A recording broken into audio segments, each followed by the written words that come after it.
Welcome to the Awaken Ireland Show on TNS Radio. Good morning, listeners, to a wonderful Monday morning, the 29th of, it's actually the 30th of April as we speak, and welcome to another Awaken Ireland show. And now over to James for the list of topics we'll be discussing this evening. Good morning, everyone out there in TNS Radio land and further afield. Very happy to say that we have an action-packed show again for you this weekend. I'm just going to give you a quick run-through of what you can expect to come up over the next 2 or so hours. We have Terry Lawton shortly coming on Skype there to have a chat with us about what he's been up to down in Wexford over the last 6 months. He's been very busy down there. He's going to fill you in on all the details about that. At about just approximately about 12:30, we're going to have Thomas Sherdian on. Thomas Sherdian has written many books, and one of them is Labyrinths of the Psychopath, and Defeated Demons is his new book, and he's going to be discussing that in detail, as well as many other topics related around the idea of psychopaths. We have Ben Gilroy, who's going to give us an update, and I'm glad to say that Ben has agreed to give us a regular update every week if possible. If he has anything to update, he seems to think that he will have. He's a very active man, as a lot of you guys out there would be aware. We also have Cathal Spelman. If anyone out there knows Cathal, Cathal is involved with social credits, which is very similar to what Vinny talks about. Vinny's talking about MPE an awful lot, and mathematically perfected economy. And Cathal has something that's very similar to that called social credits, and we have an interview with Cathal that was recorded earlier. And so that's pretty much the full lineup for the show, and I hope everyone enjoys it.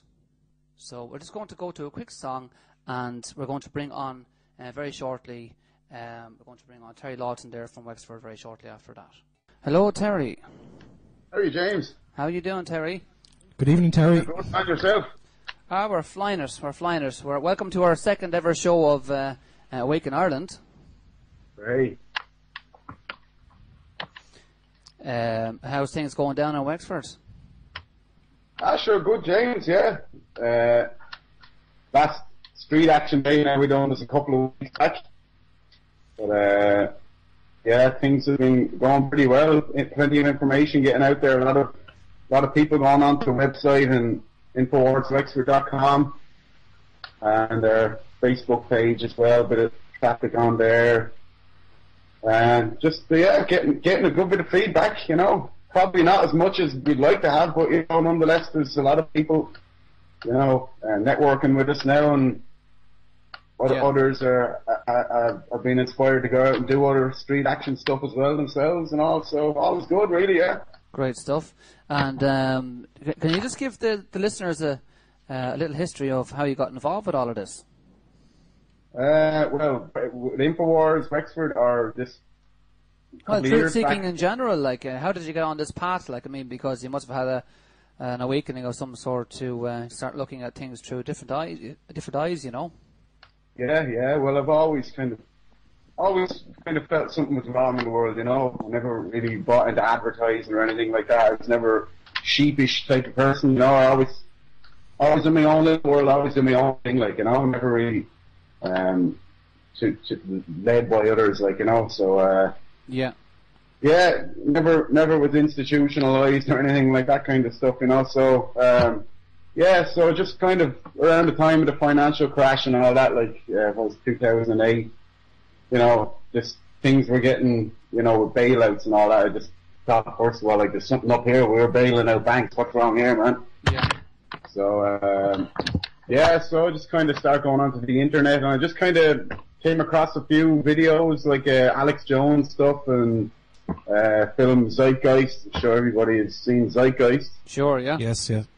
And that explained, you know, the financial system, and started understanding then, you know, how money was created out of thin air, and how a certain few families have, you know, bought the world through their fractional reserve fraudulent banking system. That's a big part of it, Terry, isn't it? It's actually understanding how money works is a massive part of understanding the how the world really works. This is the root. This is where it all emanates from. You control the money system, you control the world, you know, it's as simple as that, and if people could just understand that money is created out of thin air. Yeah. You know, if they can watch Money is Debt 15-minute video, you know, you watched it, you've seen it yourself, you know, and you know, I mean, there's my 10-year-old nephew seen that and he understands already, you know. Yeah. And it's just so easy to understand. All people have to do is just go look at these things and just see how criminal it is, you know, the whole financial system. Yeah, absolutely. The money system, yeah, it really does have a real a debt grip, which is what mortgage actually means, is debt grip. Exactly. And it really has a debt grip, the financial system, the world financial system on the people of the world, and it's very hard to break away from it because we've been so isolated ourselves in our communities. Yes, yeah. You're talking about the illusion of the creation of money, like? Absolutely, yeah. With the whole system, the whole structure and organisation of it, it's you know, it would have started from merchant beginnings, you know. And from the merchant beginnings, which ties into an awful lot of the laws that we have today, it has spread globally through empire, you know. Yeah. And I mean, isn't that pretty much what you've been studying yourself? I mean, the New World Order is a very real thing. It is out there. It's not like a conspiracy theory. The top leaders in the world talk about it regularly in their open speeches to the public through the media, as well as the round table groups that they have, the meetings that they have, you know. Mm-hmm.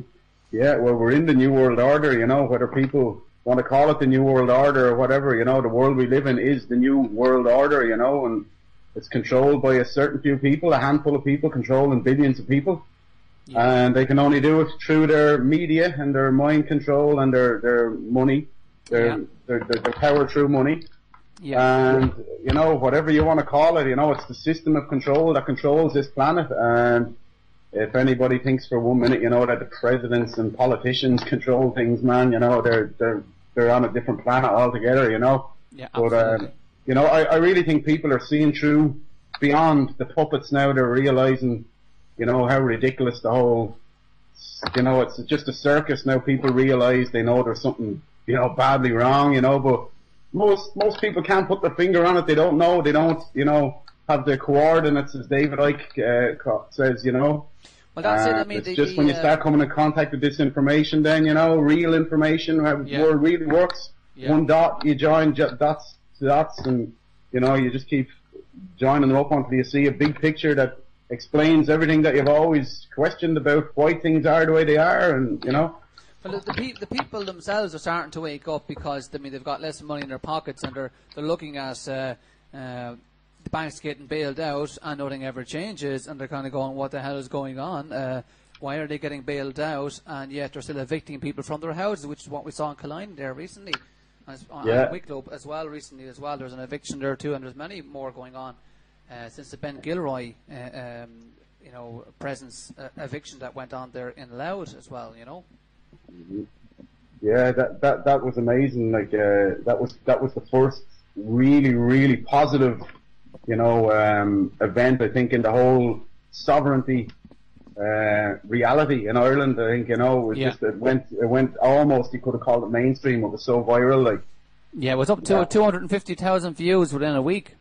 Yeah, Jesus, like, yes, that's amazing. Like, you know, and people are starting to come in contact with real information for the first time, and it's so exciting, you know. It's amazing to find out really how it all works, and you know, how empowered we are, really, humanity, once we are informed, you know, how empowered we are. It's so exciting, you know, to learn this stuff. It is actually shocking at first, isn't it, Terry, when you realise what's going on? But as you said, it does then empower you when you know actually where you stand. Yeah, it's a big shock. Like, when I woke up, I was about 3 years ago now. As I said, just Zeitgeist was one of the first movies, and I started really kind of questioning things. But then I seen Endgame, and that kind of went into the extermination program and all that. Like, you know, the end game, as it says. And I was just, the next day, man, I done my research first, but the next day I was just like, headless chicken just running around shouting bloody murder, like, you know. I have to admit that that shocked me too when I saw it at the time, actually. Yeah. So where were we going there just before that? Sorry, lads, I'm on a blank here. Oh, you're grand, Terry. You know, just trying to find out a little bit about you and about your background and where you stand in relation. Because I know you quite a while now. How long do I know you now? It must be a year, is this, or more? It's a year since we started the meetings at my place. Yeah. And it's been an amazing journey since then. I mean, we've met up regularly over that time with some great people and people who are really digging deep into investigations into all sorts of stuff, from sovereignty to understanding how the courts work to, you know, different styles of law, and not only that, but also then on a broader scale as well, what's going on the geopolitical spectrum as well, globally. You know, what's happening with the likes of the our natural resources, what's happening with our links to the European Union and this fiscal treaty that's coming up and all this sort of stuff. So, I mean, what I want to ask you now is Terry, is what have you been empowered to do? Because you have been active, haven't you? Yeah, I've been on the streets now since December. Well, first of all, I had the Freeman meetings here since June. Kind of cooled off on the meetings around Christmas. Just took a break from them, and I've kind of been more on the streets more than anything since, doing my own research into other things, Freeman stuff and all that, rather than meeting up with different people and all. I find in my own time, in my own headspace, I'm a lot more relaxed to learn these things and all, you know.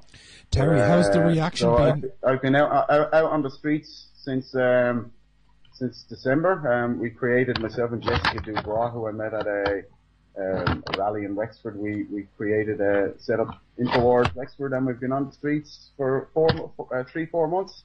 Okay. And every Saturday, it's just been really it's just been really inspiring to be out there, like meeting people, and so fulfilling is what I mean to say. Just meeting so many people that know so many things, but they're not in contact with people themselves. You know, other people in the wilderness as well. You know, it's be so surprised how many are out there. And so I just really learned on the streets how many people, you know what's going on, and they want to connect with others, and we've done that, you know, and it's been brilliant, you know. What sort of reactions? It's so important that people take to the streets, lads, you know. Yeah. You can only look at so many movies on the internet, and you can only read so much stuff. Like, you have to get out there and just engage with people as well, you know. It's just so empowering again, you know, and it feels so good, you know, to be out there just doing it, you know, and even getting the information out to newer people as well, people that haven't a clue what's going on, but something's wrong and all that as well, you know. How's the reaction been, Terry, from people on the street in Wexford? Yeah, I reckon, I'd say, Paul, about probably 3, 5, 6, I don't know, something like that % of people know about what's going on, about the banking families, the Rothschilds and Rockefellers and all that.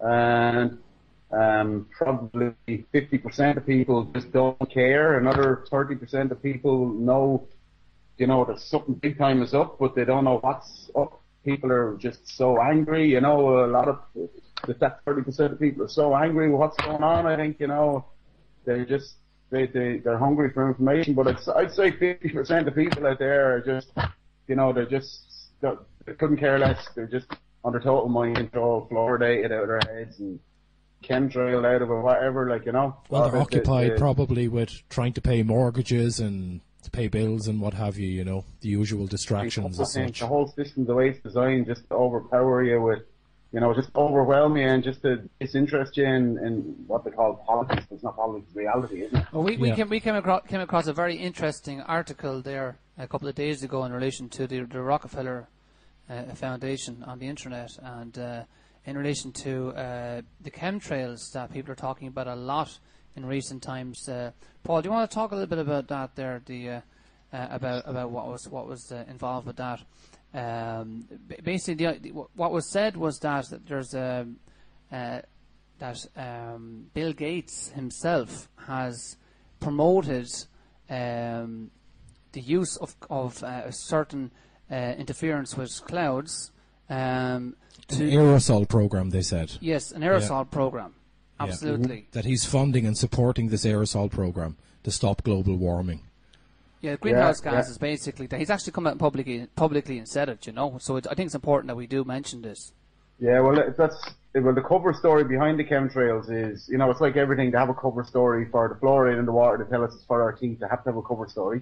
Yeah. The chemtrails, they tell us it's to save us from global warming. Well, we all know the global warming is just a big hoax. It's a money racket. It's to back up the new world currency and all that that's coming in, the carbon taxes and all that. But Bill Gates is behind an awful lot of the funding and all, as you say. He's wanting to start spraying vaccines in the sky and all sorts of stuff. You know, it's a multifunctional program. You know, there's a lot more going on than just clouds being created above us. You know, there's all sorts of things, the uses they have for it, like for apparently they're using it for the HAR project as well. You know, the metallic particles conduct their signals and all that from the ionosphere and around the world and all that. Over the horizon radars.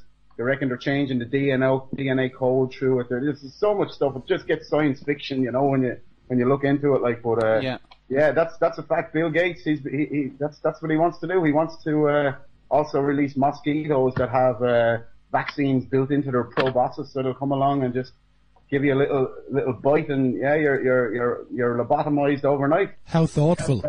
Yeah, wow. Nice guy, man. Wow. Yeah, it's just interesting to keep an eye on these things as well, and also that on this website that I'm talking about, the Rockefeller Foundation website, that they mentioned that they actually prophesize terrorist attacks, and this really blew my mind during the week when Sean pointed it out, that they're actually prophesizing the death of how many, Paul? 14,000? 13,000 people. 13,000 people at the Olympics. At the Olympic Games. Yeah. It's actually a blueprint. It's a PDF that they have on their website. You can go and download it, and you can have a read of it. Yeah, it's all there. Yeah, it's all there to be read. Actually, it's they all don't there. hide anything. You know, this is the most amazing thing, because nobody can say you're a conspiracy theorist if they're actually documenting this stuff and sticking it up on their own websites. Yeah, you know, and they do it. You know, that's psych warfare tactic as well. They know that people will not believe it because it's in writing. You know, when it's put on the paper like that, you know, people just won't believe it. They'll think it's definitely conspiracy theory, and they'll just turn the other way. You know, because it's too hardcore to believe it. And these guys know this. You know, they're masters of psych warfare and all that, and so they know exactly what they're doing. They know people won't read their documents, man. And they've had centuries of most practice. people won't read them, of course, you know. So we've got a couple of minutes left with you there before we sign off, Terry, because we have Thomas Sheridan coming on after you there. And I'm sure you'll enjoy that interview yourself if you'd be interested in what he's got to talk about in relation to psychopaths, which is what we're talking about right now, really. People who have no empathy and don't care about the human race at all, really, because they just have their one mission in mind. So just to finish up, could you just kind of give us an idea of where you see your work going in the future? Well, I tell you, James, I'm really excited about what yous are doing. Like, I mean, we're not what yous are doing, what everybody is doing. Like, you've created this Awaken Waterford, and as you were saying last week, it's the umbrella where all the other networks, all the other groups can, you know, to Awaken Ireland, whatever. Yeah. All of these meetings and all that, and the events that yous are having around the country now are just, these are very exciting things, and I'm going to be making it along to them for sure, and trying to network with more people and just meeting the like-minded people, you know. Absolutely. Well, we are living. This is our Woodstock, I think, as well. You know, it's not only, you know, about our survival as well. Of course, that's what it's about. But you know, we can enjoy this as well. This can be a fun, you know, journey. It is a fun journey, and we can make it even more fun. And you know, you're doing a great job of doing just that. Like. Yeah, well, you have to have a bit of fun with it as well, Terry. You know, it's you can't take it all too seriously. Sure, you wouldn't get out of bed in the morning, you know. Exactly, that's it, man. You know, exactly. But do you know, James? Just before you go, I just want to say, do you know about what I'm going to be putting in my next pamphlet? Anyhow, is about Iceland. How the Icelandic government wrote off the nation's mortgage debts a couple of weeks ago. Did you hear that last? I did hear about that. Yeah. Yeah, it's huge news again. Like, I've been, since Christmas now, the main kind of story in my pamphlet, in our pamphlet, has been, you know, how the Icelands kicked the bankers out, you know, in 2009. You know, how they kicked out the IMF like we can do now, you know, but the media doesn't want us to know it, obviously, but that's the message I've been getting out in my pamphlet, how we can do that. But now it's, you know, the fact that the government has written off the mortgages, that is just bombshell, man. If people could just understand that, you know. I mean, if we could get our mortgages written off for a start and then get rid of the banker, just can you imagine, you know, and then start getting the resources back into the, you know, the ownership of the rightful heirs to the country, you know, which is us, you know. Yeah. Imagine, you know, where we could be in such a short period of time. Well, we're working towards that, Terry. Working towards that every day and every week. And I've every belief that if enough people get together that are like-minded and focused, that there's nothing that we cannot do. So, Terry, going to say goodbye to you, and thanks very much for calling in. And the next time you have an update, please give us a call back in again in a future show, and we'll be delighted to have you back on the show. So thanks very much for calling in. Great stuff, lads. Take care. Have a good one. Talk to you, Terry. You too. Bye, Terry. Bye. Hi, James. Good evening, Thomas. How are you? Thank you very much for appearing on our show tonight. Oh, no problem. Can you hear me okay? Yeah. I can indeed. Sounds good on our side. Can you hear me okay? Yep. Am I live yet? You are indeed. You're live now, yeah. Okay. So, Thomas, why don't you give us a brief description of yourself there, your background? You've written is it 2 or 3 books you've written so far? This is my third book. My first book is out of publish, no longer in publication. But this is my third book now, Defeat the Demons. You want my whole background, or just about like my work in Psychopath? Well, we've got an hour. We've got an hour. So what I'd like to cover is your background, why you're interested in psychopaths, the reasons why you start writing books, and just give a brief synopsis of each book leading up to the last book, and also then the behaviour of psychopaths in society, and how we can spot them and what we can do about it. What to watch out for. Sure, guys. Well, I suppose it really began as a kid. You know, I grew up in Ballymun on the north side of Dublin in the flats, and it was pretty rough back then in the late 70s and early 80s. And I just was amazed by the cruelest people there were generally authority figures. You know, it was never the people who were like actually the poorest people there. They were like things like school headmasters and things like that. I just couldn't understand how they would enjoy being sadistic towards young children. It just never sat with me, because there's nothing in it for them. They're not going to make money from it or anything like that. Yeah. So it's like they were harvesting something in terms of an emotional response from these children. So then, like, the 80s was pretty bad in Ireland, and I went away to America. I wanted to be be a musician, playing bands, and that worked out great for me. I did that for a while, and then I studied graphic design, and I went to work in Wall Street.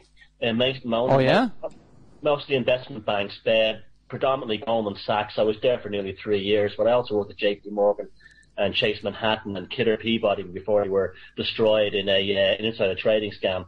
But I got to understand how the world really works. My job as a graphic designer, and basically I had to translate business lingo into sort of like a language that shareholders, and you know, many of these shareholders would be ordinary people, would understand. And the big opening insight for me was the day after Bill Clinton had announced a national health care plan for the United States, which was giving a similar system to the NHS in England, that I was told to design a graphic of a tombstone with the Clinton's health care plan on it. Yeah. And I was talking to the consultants, and they were laughing, and they said, "Oh, politics isn't real. That's just a show they give to the plebs." That was the actual language he used. It's what really happens is what happens inside this building. And then later on, I met another one in that building who was actually admitted to me he was a high-functioning psychopath, and he'd been diagnosed. And it was a joke kind of thing at first, because I was talking about my experience in the music business. I think he was trying to show off. But he came from a wealthy Manhattan family. He'd driven his family mad. They sent him for diagnostic testing, and he scored very high on the socially adept psychopathic scale. So that became an amazing education for me, because Sarah was with someone who was actually aware of what he was, telling me what he was, and it gave me a tremendous understanding of how these pathologies work from a sort of hands-on kind of thing. And from that point, it was non-stop. Well, not non-stop, but it was very difficult back then to get this kind of information. And so over the years, I sort of compiled it both in my head, got a load of books, got various sort of like medical research and university research papers, and always kept this stuff in the back of my head with the idea of writing a fictional novel about my time in Wall Street. But actually, in the end, I decided to write basically a straight-up guide to psychopathology, both in a personal sense that you would encounter someone who might be a psychopath in your life, and at the social global level, and that became the book Puzzling People, which was it's done very well, and it's a book that a lot of people seems to have resonated with them, because it was like, this was the answer, and it was just like what happened to me. This was the answer. This is it. This is the issue. Everything that's wrong in your life, everything that's wrong in the social sense, and everything that's wrong in the global sense goes back to one thing and one thing only: psychopaths. Right. Sorry, is it easy to spot a psychopath, Thomas? No, because it is, even for me now, it's still tricky, but it's a learning curve. It's like a muscle. When you become aware of how they behave and certain pathologies they have and certain traits they have, yes, you can start to work on it, but you can't walk into a room or be pissed off by someone and say, oh, he's a psychopath, she's a psychopath. Because most times, a dick is just a dick. Just someone who's just annoying is just annoying. Yeah. Someone who's a bad person. But a psychopath is a very specific type of pathological individual. They're a predatorial individual. They're seeking targets. They're seeking enablers, and they're exploiting people with what I call bespoke personas. These would be an invented personality they come up with to manipulate you. So if they encounter somebody or a situation, suppose they fancied a girl who was she was up at the core of the Shell to Sea thing or something. He would pretend, he may have worked for an oil company a week before, but he would pretend that that's what he was into, to target her and make her think she's met the man of her dreams. This is what they'll do even in an organization, pretend to be a Catholic priest and become a Catholic priest so they can have sex with children, underage boys and girls. This is how the psychopath thinks. It's not like an impulsive, accidental life story of making mistakes and doing the wrong thing. So they're actually conscious decisions, are they? Oh, absolutely. They know exactly what they're doing. Yeah, absolutely. Now, a psychopath is very aware of what they're doing. Now, they may not always articulate they're a psychopath in terms of their own internal understanding of themselves, but when they do find out what they are, they don't care. They're not bothered by it. They just, like I always say, the litmus test is when people write to me saying, I read your book, I think I might be a psychopath, and my answer to that is, you're not, because you give a shit. And that's something they don't care. They honestly don't care that they're a different form of human being. In a very real physiological sense, not just in terms of behavior. They have a very different brain and everything than the rest of us, and they're not bothered by it one bit. And they will seek out and target and destroy anyone they feel like doing it. And it's an enormous amount of fun for them, because if you lack compassion, empathy, and an ability to feel a real emotional connection to other people, it leaves you an awful lot of time to learn how to manipulate them. Very interesting. Can I ask you a question there? Do they recognize other psychopaths? That's a great question, because that was one of the first questions I asked when this guy admitted to me in Wall Street that he was one. And he says, yes, they can. It's just like, the way an Irish person could go to Africa and see an Irish guy across the street and know he was from. Yeah. And, it's like an instinct you have. Just like a lot of my gay friends tell me, they can go to anywhere in the world and across a crowded street, they can say, oh, he's a gay guy, even if he's with his wife and kids. They just know. It's like a sense we all have. Okay. And they have that too. They've no interest in each other. If they cluster in things like politics and a corporation, it's accidental, because they've all risen up together. It's not like a cooperation thing, but yet they're very aware of other psychopaths. They have no use for them though. They just ignore them. And how would you explain then the paedophile rings in the likes of the Catholic Church and other areas as well, and the reports of in Scotland as well, with the shocking report there of the autistic child, the Down syndrome child that was continuously raped? Yeah, well, I won't specifically mention any case like that, but okay, because I don't know for sure what's going on with the Holly Greig case.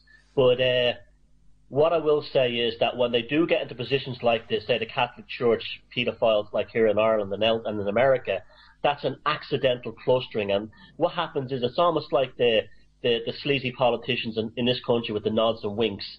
It's not that they're helping each other. It's just an understanding that if we're all feeding from the same trough, there'll be a trough for us. Okay. It's not cooperation. It's more like sort of like a predator's understanding. But they just as easily turn on each other in a second. Yeah, yeah. Okay. That's what. Like I was talking to a New Scotland Yard detective the other day, and he was saying that he was telling about this Catholic priest in Ireland that was actually working a classic. This is a classic psychopath story. This Catholic priest had been molesting children in the UK. Had gone back to Ireland, and the guy had followed him over and was working with the prosecutor here. This is the guy from Scotland Yard to try and get a prosecution against this guy. And the story that this Catholic priest used was he would go to the congregations. He was very charismatic, like many psychopaths are, and he told them after a while that he had testicular cancer. And the reason why he had testicular cancer was he couldn't have sex because of his vow of celibacy, and he would stress this home that it was because he couldn't get any sexual relief until a member of the clergy feeling sorry for him, came forward and says, "Oh, Father, perhaps I can help you out there," and that would be actually to perform a sexual service upon this priest. And that's a classic story of how a psychopath functions. He uses pity, he manipulates, he makes up stories of being disadvantaged, and then he'll just take advantage of others. And this psychopath, I can guarantee you, actually thought about an easy way he could have sex with young people, and he thought about it before he even entered the seminary. He had planned that out, and that's what they're like. And that's a classic example of a psychopath's life trajectory. That's exactly how they think. All right, okay. And then the books, then, can you go into the books a bit there and a little bit of detail about the reasons why you particularly went to write books then? Yes, well, the original idea before we were Puzzling People was to write sort of a fictional horror novel about these psychopathic individuals working in a Wall Street investment bank, not like American Psycho, quite different. I was going to do it sort of like a supernatural way, like they were demonically possessed or something like that. So I started feeding out these ideas on the internet about this in like various storyboards and stuff like that, and like writing and filmmaking sites and stuff like that, film scripting sites, and I was absolutely amazed at the amount of people who got back to me and says, "Oh yeah, I've met them, they are demons." I said, "What do you mean they're demons?" "Oh, they are." "You actually believe in that?" "Oh no, I'm an atheist, but I know they're not human because I was married to one or I worked with one. They're not the same." And that just amazed me that like rational, educated, intelligent people could actually believe that like there were human beings on this earth who were demonically possessed. And that just seemed like so way out there for me. And what they were really describing was the very different nature of the psychopath that they had encountered was so vastly different than anything they'd encountered in their lives that they could ever rationalize. That the only way they could rationalize it was by saying, well, these things were demonically possessed. And these were not stupid or superstitious or uneducated people. It was the only way that they could rationalize. And then I thought to myself, well, there's obviously a knowledge vacuum here. People are not aware of what this issue is, and the reason why all the books that were out there are basically technically minded books. They were written by psychiatrists or neurosurgeons and so on like that for that kind of approach. So I decided to write a book that would strip it all down into a sort of a very basic field guide to what a psychopath is, how they function, how to recognize them, and how to recover from them if you've been damaged. And that was the idea for Puzzling People. I was Puzzling People, the Labyrinth of the Psychopath, which came out in March 1st, 2010. I wasn't sure how it would do, but it's actually, people have really taken to the book a lot. Now, in that book, because I'm interested in the global issues, and also, like, you know, I because of my work, having worked in the belly of the beast, and also, you know, I wanted to slightly coach people in that book towards the global picture. Almost like to say, look, if you met a psychopath in your life, you were married to one, you were in a relationship with one, you had a family member who was one, you were bullied at work by one, you can scale that up to the global picture. There's no difference between the psychopath in the singles bar and the psychopath in the UN General Assembly. It's the same thing. That's the same, even though they function in a different sort of like level, it's the same pathological drive. So when that book came out, Puzzling People, I then began to start working on the next book, which has just been published, called Defeat the Demons, Freedom from Consciousness Parasite in Psychopathic Society, which was sort of like Puzzling People Part 2, but I've taken it on a very much more deeper level. I'm trying to show how that the idea of it, we have this idea of the psychopath running the world or running your life in a relationship. What they're really doing is and what they really represent in a sort of an archetypal manner is what I call a consciousness parasite that embeds itself within your psyche and starts to destroy you from within. And this could be anything from the 6 o'clock news constantly filling you full of woe stories and propaganda and making you depressed every night, because that implants a consciousness parasite of fear and loathing within yourself. Or a boss at work who's a psychopathic individual who says things like, oh, you better do as I tell you, work till 9 o'clock every night, there's no jobs out there. You understand? That's also a parasite that's been implanted into your psyche, which is torturing you and eating you from within. And when you start looking around, you start seeing that this is everywhere. And it's not only in the mainstream, it's also in the alternative community as well. There's all kinds of fear-mongers who whip up ridiculous fears among people so they don't concentrate on the actual thing that's going on. So that's what Defeated Demons is about. It's about psychological liberation from just all the negativity that's put into our head, which feeds in our psyche, which drains us and prevents us. And this is the most important thing of all. It prevents us from actually taking real measures and real steps to make our life better for ourselves. Like that gentleman you had on before me said something very interesting. He said, it's enough to watch YouTube videos, but you have to actually do something eventually. And that's really what it's all about. People get trapped within a cycle of fear, of terror, both in an emotional, personal relationship with a psychopath, and also following that relationship, and also their relationship with their actual society and their government and all this stuff. This is happening with these pathological systems is they're robbing us of our independence, and our independence to think straight. And that's what the second book is about. So the two books form a sort of a journey from, the coming to terms with the nature of evil in your life and in the world, and then finishing with here's how we get out of it completely in terms of recovery. So the second book is very much about sort of psychological liberation. Absolutely fantastic. It's an amazing and interesting topic.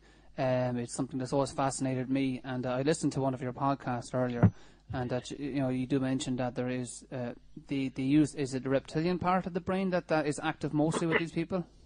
Yeah, you see, there's three parts to the human brain. There, in terms of this is very basic structure now. Like the human brain is a fantastically complex organ, but in terms of the three sort of evolutionary parts. The bottom part is the reptilian brain of the lower brainstem. It's the earliest part of our evolutionary brain, and it's uniquely it's about survival and fear of being killed or being eaten, passing on your DNA, and it's it's the very, very basic behavior you would find in a human. On top of that is the mammalian cortex, or the mammalian brain, and this would be where we have the instincts like taking care of our young, pack and bonding and communal living. And then finally the frontal cortex and the prefrontal cortex of the brain, where we have our human brain, where things like imagination, creativity, dreaming, empathy and those kinds of things all exist. The psychopath seems to have difficulty processing information in their brains within actual designated designated partitions like a normal human being does. Like if you're reading a book, a certain designations in your brain will be fired up. The synapses will be fired up there. In a psychopath, it's almost like they have difficulty making their brain work, so they fire up everywhere. However, a research paper came out recently which confirmed what my suspicions have been, and some other people. It was actually a research done by people involved in eyes and how vision works and stuff like that. And what they discovered was that they wanted to know why the psychopaths have this predatory stare. when they are targeting someone. When they want to get sex off someone or steal their money or have a devious plan. They have this very strange kind of stare. And they discover that what happens is the reptilian complex at the bottom of their brain, their brainstem, fires up a stress hormone called norepinephrine. This norepinephrine shoots up into the midbrain region where the septum is. And the septum in a normal person, which is the gap between the two left and right hemispheres of the brain, it acts almost like a damper. It stops it stops us from being kind of wild animals, kind of thing. It's like it causes us to restrain our behavior. Mm-hmm. With them, it doesn't. They fire. They become like a norepinephrine injection engine, and this is what triggers these reactions in their optic nerves that causes their eyes to open up. It's just unbelievably fascinating stuff.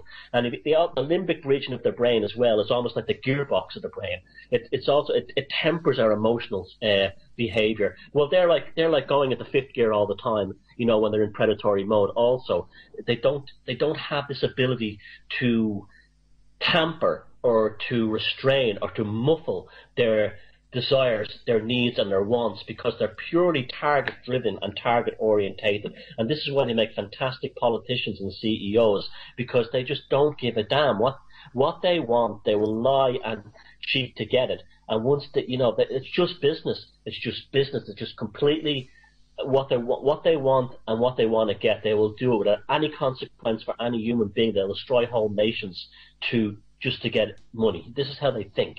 Mm-hmm. And this is why within our system, this sort of like pyramidic Babylonian system we've had for the last 3,500 years, it's geared towards the psychopaths floating to the top, because it rewards this sort of like non-empathic, vicious, sadistic, ruthless behavior. We're encouraged to believe that these types are folk heroes. We're supposed to believe they're like mavericks, and all our movies are filled with it. And this is not because human beings are naturally this way. It's just that this is how, since the time of Babylon, this has actually been a sort of a mind control program running within the human consciousness as a consciousness parasite that has actually made us believe that somehow might is right. And this is the perfect system for the psychopath. It's very complicated. Do you think it's part of nature, Thomas, or do you think that it's a bastardization of nature, or what do you think it is? Well, I'm absolutely convinced it's a predatory consciousness. It's as an overall expression of the duality of the universe. Just like there's up and down, left and right, male, female, black, white.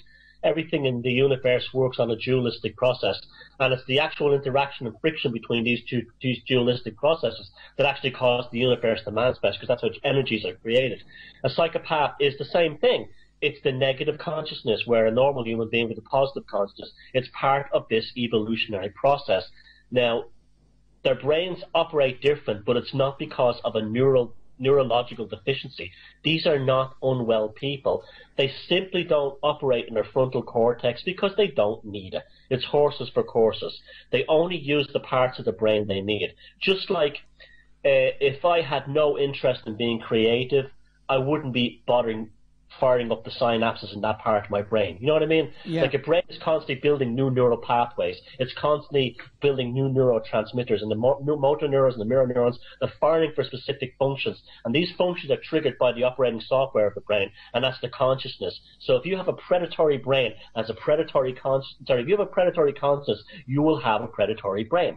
And that's what's going on here. And the science behind what causes a psychopath is wildly contradictory, which proves that, like, every single research paper seems to have a new theory, which just says to me they haven't got a clue. There's even some bizarre thing that is a warrior gene, and it's in the genetics. This just comes out of this whole eugenics mindset that everything is actually in the genes, including your personality. It's absolute rubbish when you start looking into this stuff. It's all about scientists trying to win Nobel Prizes and stuff like that, or get research grants. However, as you were saying there about, is there a nurtured psychopath? Absolutely there is, but they're not a pure psychopath. What I call them is a proto-psychopath. This could be anybody from somebody who goes into the military and gets basic training and is taught how to be dehumanized, and then they go to Iraq or Afghanistan and they shoot people dead. They're not really, innocent people dead. They're not really psychopaths. They've just been made that way. it's the same thing with, you could have like a kid who was raised in an abusive home or an abusive family could grow up being angry at the world, and they would lash out by indulging in antisocial behavior or that kind of a thing. But if you got those people who could actually cure them, you could actually fix them. You can't fix a genuine psychopath.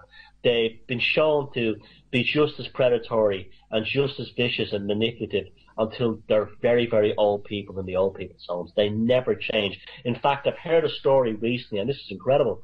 Again, this detective told me about this one psychopath who's 70 years old.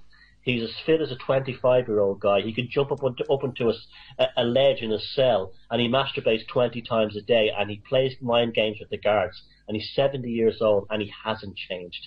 And that's what they're like. Wow. Would they not just say, well, he's mentally sick, to do that? Well, because they know, no, because he knows what he's doing. He's fully aware. See, they're hypersexual because this is also why he's very fit at that age. They have very high rates of the hormone testosterone. Mm. That's what also makes them very appealing, because it makes them very strong, a very good upper body strength. They're sexually very, very powerful and very, very hypersexual. So, you see, someone who has schizophrenia or someone who has something like autism or Asperger's, they're not really aware of what they're doing. You know what I'm saying? Mm. They're not trying to deceive you. Where a psychopath is very aware of what he is, but is also very aware of what he's doing. It's not like he can control, or he or she can control their behavior. They know they love being psychopaths. This is one of the mistakes that many people make about this. And the psychopaths are only too quick to try and push this out as well. Oh, we're poor, unfortunate people who need love and understanding. They're nothing of the sort. They're vicious, ruthless predators. They're a different version of a human being. They are a subspecies. They're actually a mutation of the normal human tangent. It doesn't mean they're the next stage in evolution or anything like that, because evolution is filled with, offshoots that fail. And that's really what they are at the end of the day. They're not sick people in the sense that we should feel sorry for them, because that's not how they see themselves. They see themselves as absolutely amazing, and the rest of us as idiots to be taken advantage of. Okay, would you consider the likes of Barack Obama to be a psychopath? No, I don't think so. I think he's just a puppet. I just think he's just a puppet who, he's an actor. He's been given a job to read the lines, and he does it all the time. And he's got a nice smile, and he's charismatic. Nah, I don't think that about him at all. Tony Blair, absolutely. It's actually to put my finger on, like, poster boy for a political psychopath, without a doubt. Without a doubt, he would be. You're talking about a guy who became a Catholic because he tried to become the president of the European Union, just basically on the numbers, because he knew most people in the EU are Catholics. Mm-hmm. This is after this war criminal had murdered a million Iraqis just to boost his profile, and nowadays he goes around the world with a smile on his face, expecting humanitarian awards for, like, fighting climate change. He's a classic. He's an absolute. I don't care if he listens to this. He's welcome to sue me. I don't care. The whole world knows at this stage. He was on the Late Late Show there a couple of months ago, and he just smiled the whole way through the show, and he's actually very believable. That's the scary part about him. He comes across as very genuine. Oh yeah, well, that's called the mask of sanity. That's what that's called, the mask of sanity. They all have it. They can be most sincere, but you will catch them off. You will catch them off at certain times. And certain just the life story alone is enough to show you. Yeah, he'll talk about how he was involved in the Good Friday Agreement and how he saved peace in Northern Ireland. But that's how they are. They'll rub £1 million out of a bank and then tell you that they once gave a tenner to a homeless person. Yeah, that's their kind of weird logic. Mm-hmm. And we're going to take a short break there, Thomas. Can you hold on the line there, and we'll just go to a quick song and just give the listeners a quick break. Will do. Thanks. You're listening to TNS Radio. This is Awaken Ireland. James and Paul here until about 2:30. We have Thomas Sheridan on the line. Thomas, welcome back to the show. Hi, James. How you doing? Not too bad at all now. Thomas, I'm going to ask you another couple of questions there. Pinstriped corporate psychopaths in Wall Street. And you mentioned there that you worked in Wall Street for a while. Can you give us an example of exactly what you came across, and just maybe tell us a story about something that you witnessed there? Oh yeah, but where do you begin? Well, of course, the vast majority of the people who work in companies like Goldman Sachs are actually decent people. They're just trying to, pay their bills and look after their families. And but there is definitely, not just in that company, but all those companies, they're looking for the people who have no principles. They're not always psychopaths. Sometimes they're just people who are just desperate for money and they'll do and say anything. But there's a lack of ability in terms of accountability towards any kind of ethical outcome. It's all about business. Like when I worked at JP Morgan, I used to go, because I was in the communications department, I used to go get a lot. We had a fantastic reference library there, just filled with books. And I used to go up to get like reference books now and again for certain projects I was working on. And Edward Bernays, who was the nephew of Sigmund Freud, who invented the whole idea of public relations and marketing, basically probably one of the most evil human beings that ever lived. He was considered almost like a god within the communications department there. Mm. So, because this is the guy who basically was brought over to the United States from Austria when he was like 24, just a young guy. Yeah. And he went to work for the Woodrow Wilson in the White House to try and drum up a phony campaign to get America into World War One. So he was the one that came up with the lies all about the Germans running around a Belgian baby on a bayonet. And this is all to lie to people to get them emotionally involved. Mm-hmm. And he after the war ended, he wrote books on public relations and marketing, became fabulously wealthy, basically lying to people. So when I worked there, my next book that I'm writing about is going to be how I was basically taught the tools of the devil's toolbox, mm-hmm. and how to manipulate people's consciousness through like data and stuff like that. Mm. But you could actually change if you had a shareholders document where you had a significant loss projected, say on anything, that you could actually manipulate the scales of the graph in such a way that it wouldn't look like a catastrophic loss or would look like a projection for a profit in 2 or 3 years. Yeah. The problem was that people wouldn't look at the actual scales. They would just see a nice color picture. I mean, in like 6-point text beside it would show the actual scale on the positive side. The graph was different than the scale on the negative side. Mm-hmm. So it artificially exacerbate or exaggerate losses, mm-hmm. to make them look or gains, and vice versa on the other side of the scale. And that's the kind of mindset you were working in. I can remember when I was there in the International Finance Division, there was a big push towards privatization of utilities in Central and South America, mostly power stations, power distribution grids, and power generation plants and that kind of thing. And I can remember sitting down in one place and seeing and was talking to the consultants about the actual numbers used to basically to buy this power station. I think it was in Guatemala, mm-hmm. to privatize it and then to upgrade it. And it looked straightforward enough. And then there was a 1 million ancillary fund with this. And I just asked the guy, well, what's that money for? And he said, he just laughed and says, "Oh, it's for bribing politicians and murdering union leaders." Mm-hmm. And that's that. He jokingly said it, but I know he wasn't jokingly. He wasn't, lying. I also remember one very interesting incident where there was this person I think he was from Bolivia, and he was like a consultant on privatization of Bolivian utilities or something, and he was extremely rude to all the staff in the communications department, and our boss actually pulled him to one side, and he says, you cannot treat people like this. These people are working with you. You cannot talk to them and call them stupid and useless and be very, very rude. And he says, "Oh, I'm sorry, I didn't understand that." He said, in my country, people like these would be absolute scum, and I wouldn't be under any sort of obligation to be nice to them. Right. I'm sorry, it's a cultural issue. And it turns out this guy was like the cousin or the nephew of like the president of Bolivia. So you see, this goes on everywhere. You know, if they are, you see, the psychopaths who run the systems in all the countries and all the corporations, if they didn't have the social restraints put upon them by decades and centuries of people fighting for their rights like they have here in Europe, or, you know, like through unions and through things like that, they would treat us like the way serfs were treated in the Middle Ages. Yeah. This is what they're like.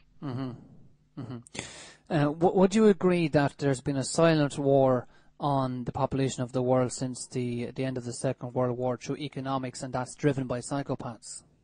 Yeah, it's been going on longer than that. I'd say it's been going on in a sort of a micro sense since Babylon. So that's when they first developed these systems of mind control in terms of what you call a silent war, in terms of using pathological symbolism and uses of language and ritual in order to, and entertainment especially, to do this to people. But it was really ramped up in the Elizabethan era by the likes of John Dee, who worked for Queen Elizabeth I. He was like the court magician. He was literally a sorcerer, but he was also a brilliant mathematician and navigator. He had phenomenal understanding of charts and things like that.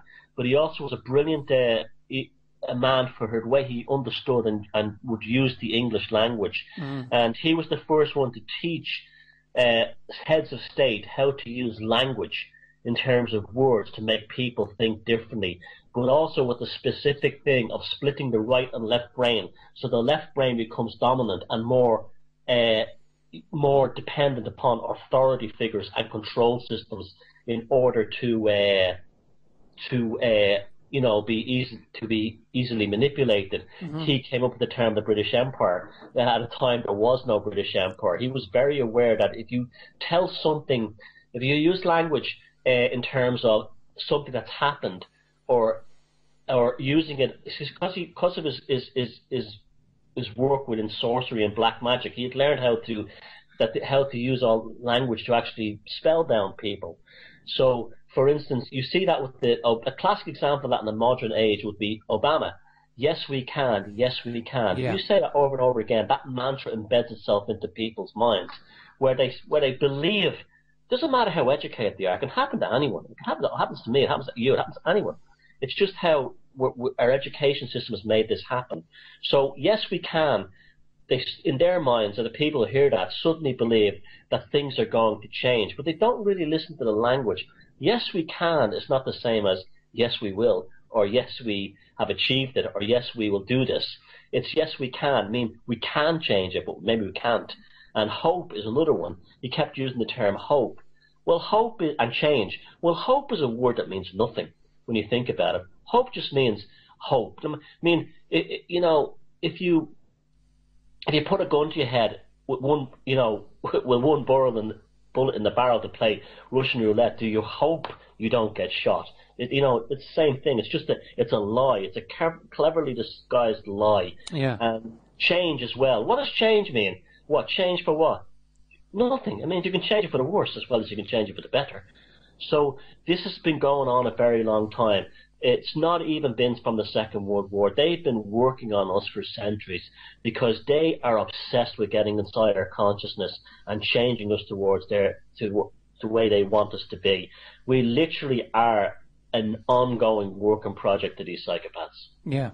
Yeah, but how does that work? How does it get passed? Does the father, does he bring in the son one day and say, sit down there now, young Tommy, we're going to have a little discussion here about how you're going to continue on the domination of the psychology of the people of the planet?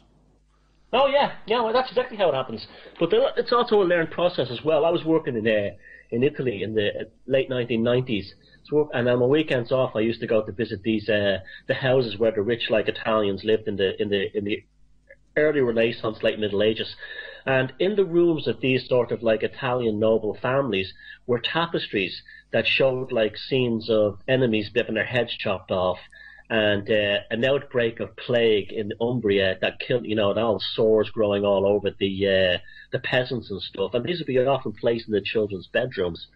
And the purpose of this was to dehumanize the children and also make them believe that other people, poor people, working class people, middle class people, and even rich people who were not of their level, were subhuman animals, flock on their, sheep on their farm. And this is exactly how they're raised. Now, they're not sat down and told that, poor people are scum to be treated that way. It's an understanding that's slowly coached into them, and they're slowly dehumanized through things like the schools they go to. These private schools, there's often a tremendous amount of brutality happens in them.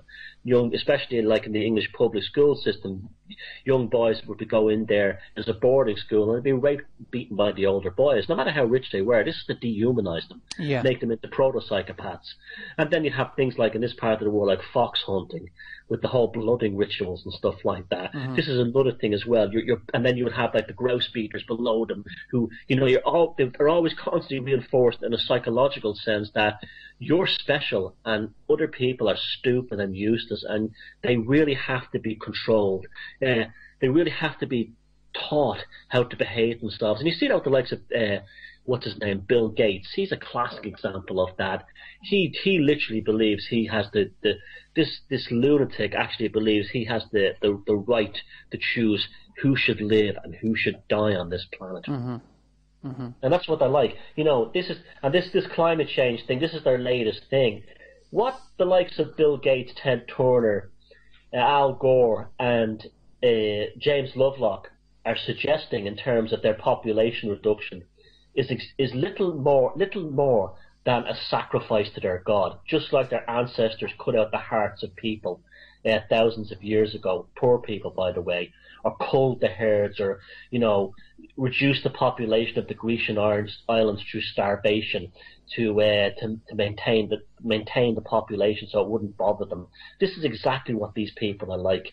That when they're taught, even like the language that someone like that James Lovelock guy uses, where he talks about the earth as Gaia, as a living being, there's a difference between how they would see that and say a person who cares about nature sees. He literally sees the earth as his God. And when he talks about we have to remove millions and millions of people every month in order to save Gaia, he's really demanding a blood sacrifice. And so is the likes of Gates in Africa. That's all that is. Yeah. And that's how they've been raised. That's how they think. And we really got to get wise to these people, because every time the likes of Bill Gates opens his mouth and says something like that, what he's really doing is a declaration of war on humanity. And we need to get wise to this stuff really fast. Yeah. I agree with you 100%. It's I think we have a short window of opportunity here to get this stuff sorted, because this new fiscal treaty, if that's passed, it's going to be curtains for us for a while, I think, because if people are still that much asleep after everything that's happened over the last 4 or 5 years, that we're in serious trouble if they pass the treaty, really. Well, we're already in serious trouble. That's just the final nail in the coffin.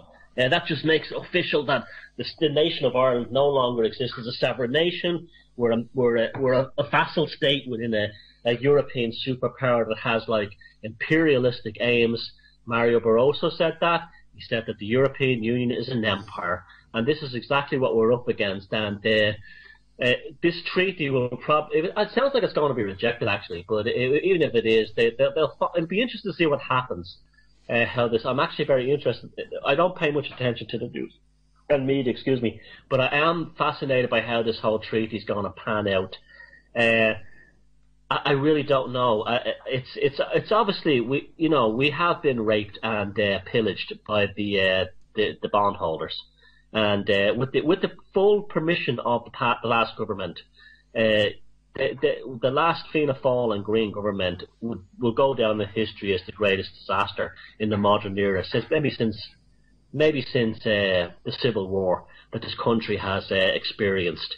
And it's truly shocking how they behave. Now that's come out that some senior civil servants were desperately trying to warn them that they had to stop this financial crisis from happening, and these people were moved out of their departments and being called alarmist. Mm-hmm. We're dealing with some very bad fallout, and it's very easy for us to say, oh, the EU is the cause of this, or the banks are the cause of this, But the real issue lies with the last government. They're very happy for us to blame the EU and to blame AIB. And yes, that's a lot of that as well. And there's also some blame among the Irish people as well.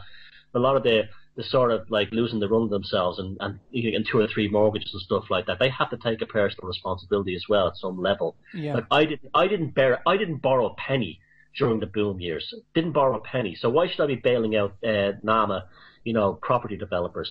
It's not fair that I should be doing it, and people like us. But they're very happy. The last government. This is unfinished business with that last Fianna Fáil Green government. That we still have to keep the fire on them, even though they're out of office.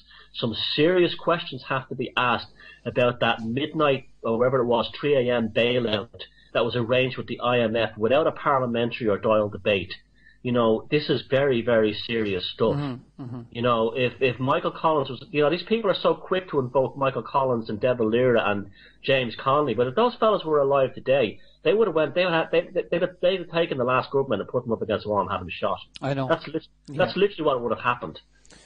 Well, you're probably aware that we don't have a sovereign government. We have a provisional government which seemingly answers to the Crown, so that seems to be the biggest problem that we have. Yeah, well, our government means nothing. It's really just a glorified county council. The same with all the European governments at this point. It's all going back to the European Commission anyway, as unelected, and they're just working on behalf of the globalists and the industrial, the whole system. So, the fact that Iceland showed an amazing amount of courage, fortitude, and genius is something that that should be giving us hope. If we could only, in this country, have an ounce of the balls that Iceland did, we could change things around. What most Irish, we'll have these Irish people when the Euro 2012 thing comes up, and they'll be in their clubs slurring, you can't, you never beat the Irish and all this stuff, right, in their in their Celtic jerseys, not even an Irish team, right? And what they don't realise is that the Irish right now are seen around the world as just a bunch of lackey cowards. Mm-hmm. That's what we're seeing at, because of the way we've let the likes of the IMF and the ECB roll over us, and we were like lapdogs. Yeah, but see, that's not the Irish people that's allowing that to happen. That's the puppets in government that are that's a reflection on all of Europe. That's a reflection on all of us. But let's be honest, James. A lot of people in this country are perfectly happy to sit back and have their TD, take care of all this stuff, and then complain about it later on. We have an awful lot of sort of like sheep-like mentality in this country. Mm-hmm. I find, compared to many other places. The Irish, I don't know whether it's like the 40 years of fluoride in the water. Might have something to do with it, all right, Joe. I'd be more inclined to blame the education system, because the education system in this country is a catastrophe. Mm-hmm. It doesn't teach you how to think for yourself. No. The Irish education system is totally based on learning how to surrender your brain. Mm-hmm. And become a civil servant. That's mm-hmm. really all it is. So I think that plays a huge part in it. We have a terrible, terrible education. We have 500,000 civil servants in the country and counting. There is a huge amount. I mean, the available workforce is 1.5 million people. 1/3 of them are civil servants. I mean, that speaks volumes in itself. So, the fact that the Croke Park Agreement is still in place, I believe, is the reasons why that nothing really has happened, because all the unions are tied into that. Well, what the unions are in this country are, what the public sector, I should say to differentiate here, what the public sector unions in Ireland are, and that includes not just the civil service, but all the ones who work for CIA and Unpost and all the rest of them, are just like Orwell's inner party members in 1984. They're given a little bit of prestige and protection that puts them in a much more safer place than the rest of us, the proletariats, who have to actually fight to survive in a very different kind of economy than they have. And the government uses them as a buffer between the proletariat, which would be us, and the sort of the ruling elite classes. And I'm sorry if this upsets any public sector unions listening to it, but that's exactly what you are. You're just like Winston Smith in 1984, except you haven't woken up yet to what you really are. You're just a buffer. You're the inner party member who enjoys a higher state of superficial status that gives you a sense of protection. And it's only going to get away for so long. And you want to be very careful now at how the next time your union tries to stir you up. That's another thing that annoys me about unions in Ireland. They will actually go on strike over very small issues like a water fountain being moved in a civil service office, or having to be transferred across the street, or a bus stop being moved, and they have to change their bus route every morning. But the real big issues in this country, they're completely silent on it. That's because all the trade union leaders in this country they're all in the game. They're part of the elite. The trade union movement in this country, the fellas at the top, are all part of the elite, and that's the problem. Well, that's kind of the impression that I'm getting. I don't think it's been any other way since the foundation of the state. To be honest with you, we had the uprising, the 1916 uprising, and we had the sovereign government, which didn't last very long. That was set up in the Mansion House there, and then we had the provisional government set up after the Anglo-Irish Treaty. And the biggest problem that I can see is that the laws that came over through British occupation were left in place, the county councils were left in place, and the order and structure and organisation of a foreign government and power, which basically keeps us as subjects to the Crown, is still very much in place. And for me, that's the crux of the problem, as well as the amount of psychopaths that are in positions of power that have no intentions of giving it up whatsoever. Now, we're running out of time, so what I'm going to ask you now is, what is the solution for Ireland? Because this is a solutions-based programme, Thomas. Yeah, well, that's the way it should be. Well, the solution is to deal with a psychopath in your personal life is no contact ever again. So the way to deal with a psychopathic system is non-compliance. Hopefully, I would like to see eventually something like people developing their own currencies, their own local currencies, which is happening in Greece and Austria and places like that. I think this is a fabulous system. Yeah. The whole idea of having a local currency that maybe lasts for 6 months with a negative depreciation rate of, say, 1% a week or something, will cause people to spend money, a lot more money than they normally would, in their own economy. And this is the kind of things people have to do. They have to start networking, getting together, and instead of trying to wake up the sheep and all that stuff, that's pointless, because a lot of them just won't listen. That's wasted energy as well. You need that energy to work on the solutions that the people who have already woken up have to work on.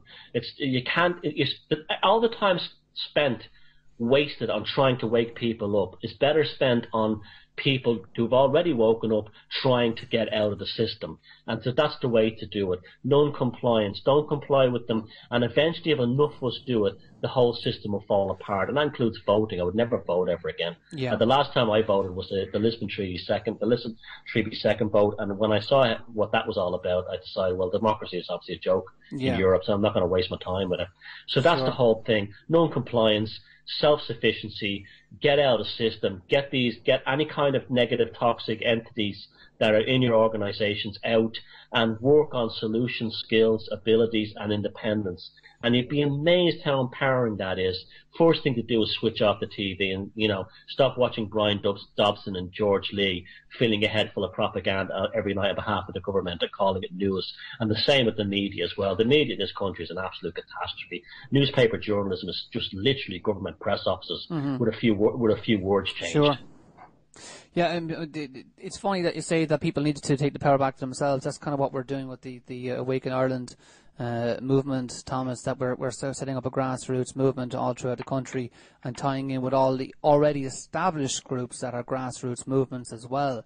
And we're hoping to build something of substance over the coming months and year, and hopefully affect some sort of change that way. We believe it has to come from the bottom up, and that's the vision that we have for the Awaken Ireland movement, Fabulous. Well, that's great, and many strings to your bow. I'm delighted to hear that.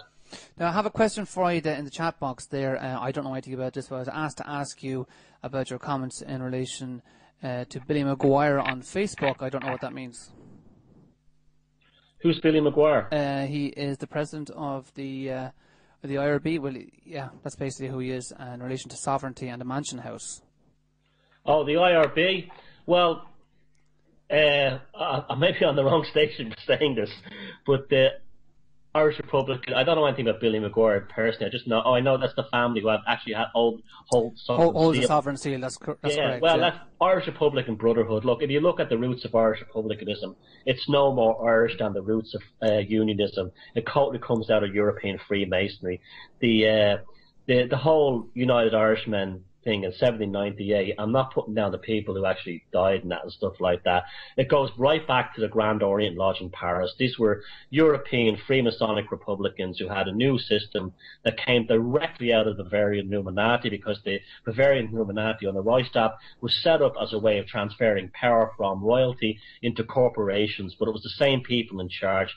The dukes and the duchesses and the barons and the kings all became presidents and CEOs and stuff like that, and the power base was shifted from, dukedoms and fiefdoms over to things like the Dutch East India Company and all this kind of thing. And that's what that was the purpose of the Bavarian Illuminati. And they had already infiltrated the European Freemasonic lodges, especially the Grand Orient in Paris, and just about every Irish politician, every Republican ideal from Wolftown to Emmett were all directly wired into that. So, people have to be very wary of these things. I'm not saying it's all bad. I'm not saying these people are like a problem. But when you hear the term brotherhood, you have to remember that's just another way of saying Freemason.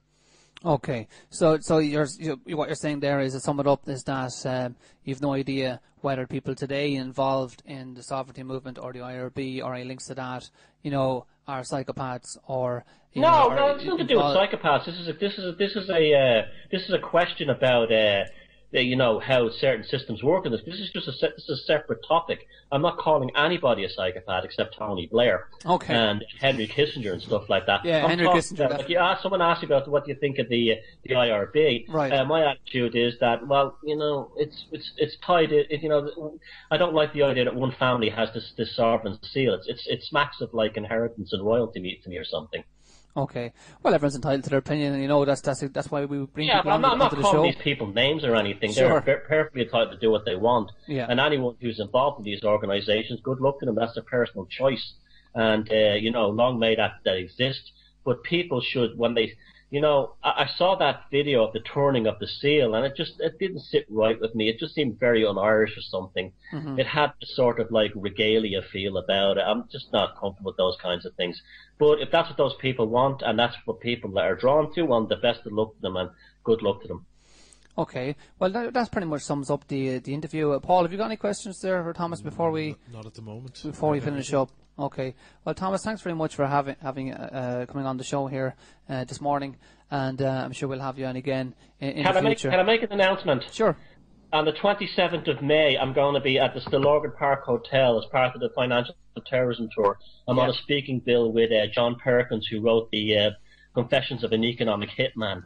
Yeah. And there'll also be some dates in Manchester and London as well. We're going to try and spread this information out there. I'll be talking about the subject of psychopaths. Other people we talk about, Monsanto, William Erlgard will be there. He wrote the book Seeds of Destruction. Mm-hmm. And Brian Garish won't be in Dublin. Ian R. Crane will be in Dublin. So that's on May 27th at the Stillorgan Park Hotel. Mm-hmm. And my website is thomassheridanarts.com. And the name of my books are Puzzling People and Defeated Demons. Okay. Well, that's great. Thank you very much, and best of luck to you guys, the new show. Yeah, thanks very much. Thank you very much. Okay, we're going to leave you go, and we're going to play into a song by David Gray called Please Forgive Me. Thomas, we'll talk to you again soon. Thank you. All the best. Take care. Well, that was Thomas Sheridan there talking about his books, A Labyrinth of a Psychopath and Defeating Demons. Thanks very much, Thomas, for coming on the show. We've had a request there to mention April all the way from the United States. April is going to be on the show hopefully very soon, next week or the following week, and April is a very interesting lady indeed, and she's working on sovereignty over on the other side of the pond, and we're very, very much hoping that she'll be able to go into detail and talk about the books that she's written.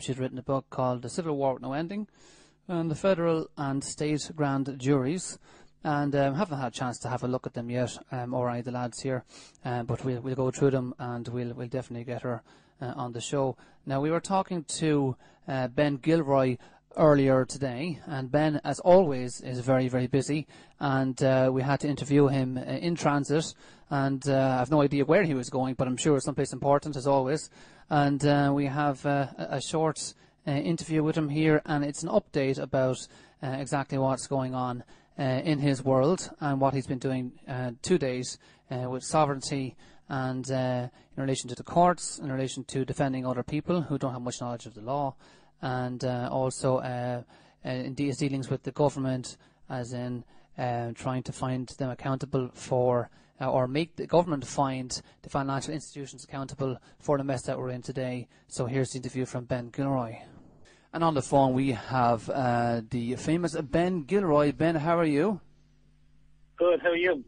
I'm not too bad. Ben, can you give us an update about what's been going on with your Freedom from All Debt and the other groups that you're involved with, including the Direct Democracy group? Sure, yeah. Where do we start? It's been an eventful few weeks. Well, we started, I suppose, down in the sheriff, fighting the sheriff off, and then we fight in court for people. Not having much success in the courts right now because the judges just don't seem to obeying the laws as they should. Okay. And that's not sour grapes. Okay. Can you go into a bit more detail about that, about what's happening in the court? Sure, yeah. We were in with a client there, I won't mention his name, and he had Anglo-Irish Bank after him. And the guy has ability to make money, but he needs time, and Anglo-Irish weren't willing to give it. And I mean, when you think of the bank, Anglo-Irish Bank, that has us all in trouble, I mean, this is really a nonsense as far as I can see, because the guy had the ability to pay. He has race horses and he trains race horses, and they just wouldn't give him any more time. Okay. So we said, right, fair enough. We fought it in court, and I don't know if your listeners are aware of a dirty hands rule when you come to equity courts.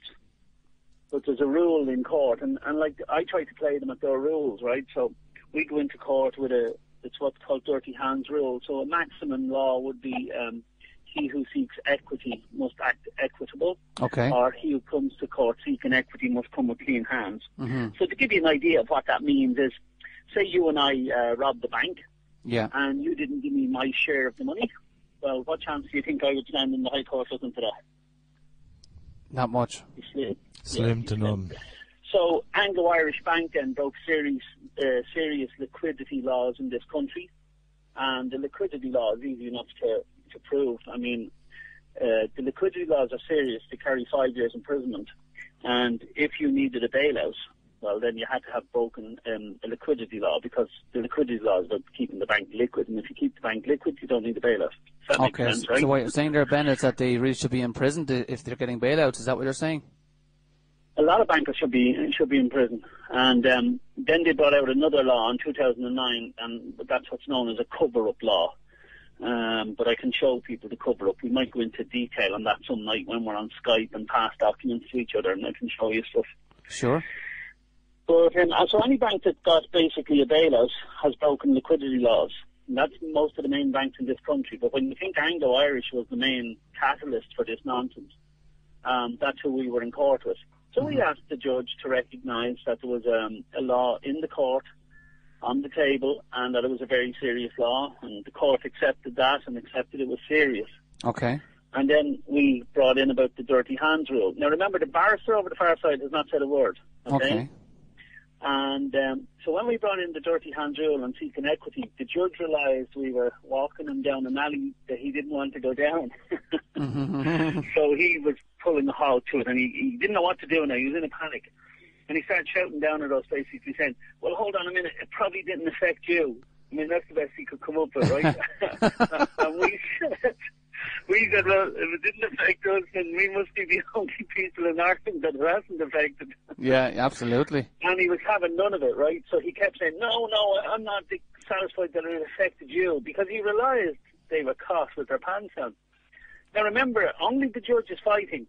Now, you know, we probably should have said to him, listen, if you want to come down and sit with the opposition over the far side, that's what you should do, but you're supposed to be impartial and not really be giving your opinion till the end, and then you just give your judgment. But anyway, we continued to fight, and then I realised we were getting kind of nowhere. So I said Eugene just to stand up and say, are you telling me now that this court is supporting criminal behaviour and criminal activity, right? And with that, then, he didn't know what to say. And he said, if you say that one more time, I'll hold you in contempt of court. So with that, myself and the guy just packed our bags and walked out. Wow. Do you know that you can get out of contempt by apologising? Do you know that? Yeah, but sure, how could we be in contempt? I only asked a question. Yeah. I only asked, is the court supporting criminal activity? I don't know where the contempt was. Yeah. But I knew where it was and I knew where it was coming from, but we didn't hold the court in contempt. But if it's a thing the court is supporting criminal activity, well then we do have contempt for that court. That makes sense, right? Absolutely. Yeah. So we just walked out. We left. Now there had to be at least a couple of honest barristers in the courtroom that day who knew what went on. I mean, the other barrister said nothing, right? Yeah. And I believe when we left the court, they found in his favour. I don't know how they did that because as far as I'm concerned, we adjourned the case. But anyway, they found in his favour, and then he stood up and said costs.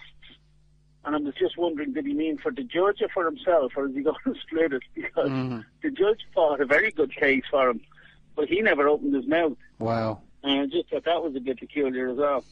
Well, just so you, I'm not sure if you're aware of this, but if you hire a stenographer, that everything is on the record then. Sure. Well, there was a couple of things we noticed that we won't be obeying the court order anyway, because it wasn't a properly convened court because there was no sovereign seal in it. Oh, was there not? No. Okay. So, to me now, it looked like a Freemason's lodge because there's a purple cloak around the judge but no sovereign seal.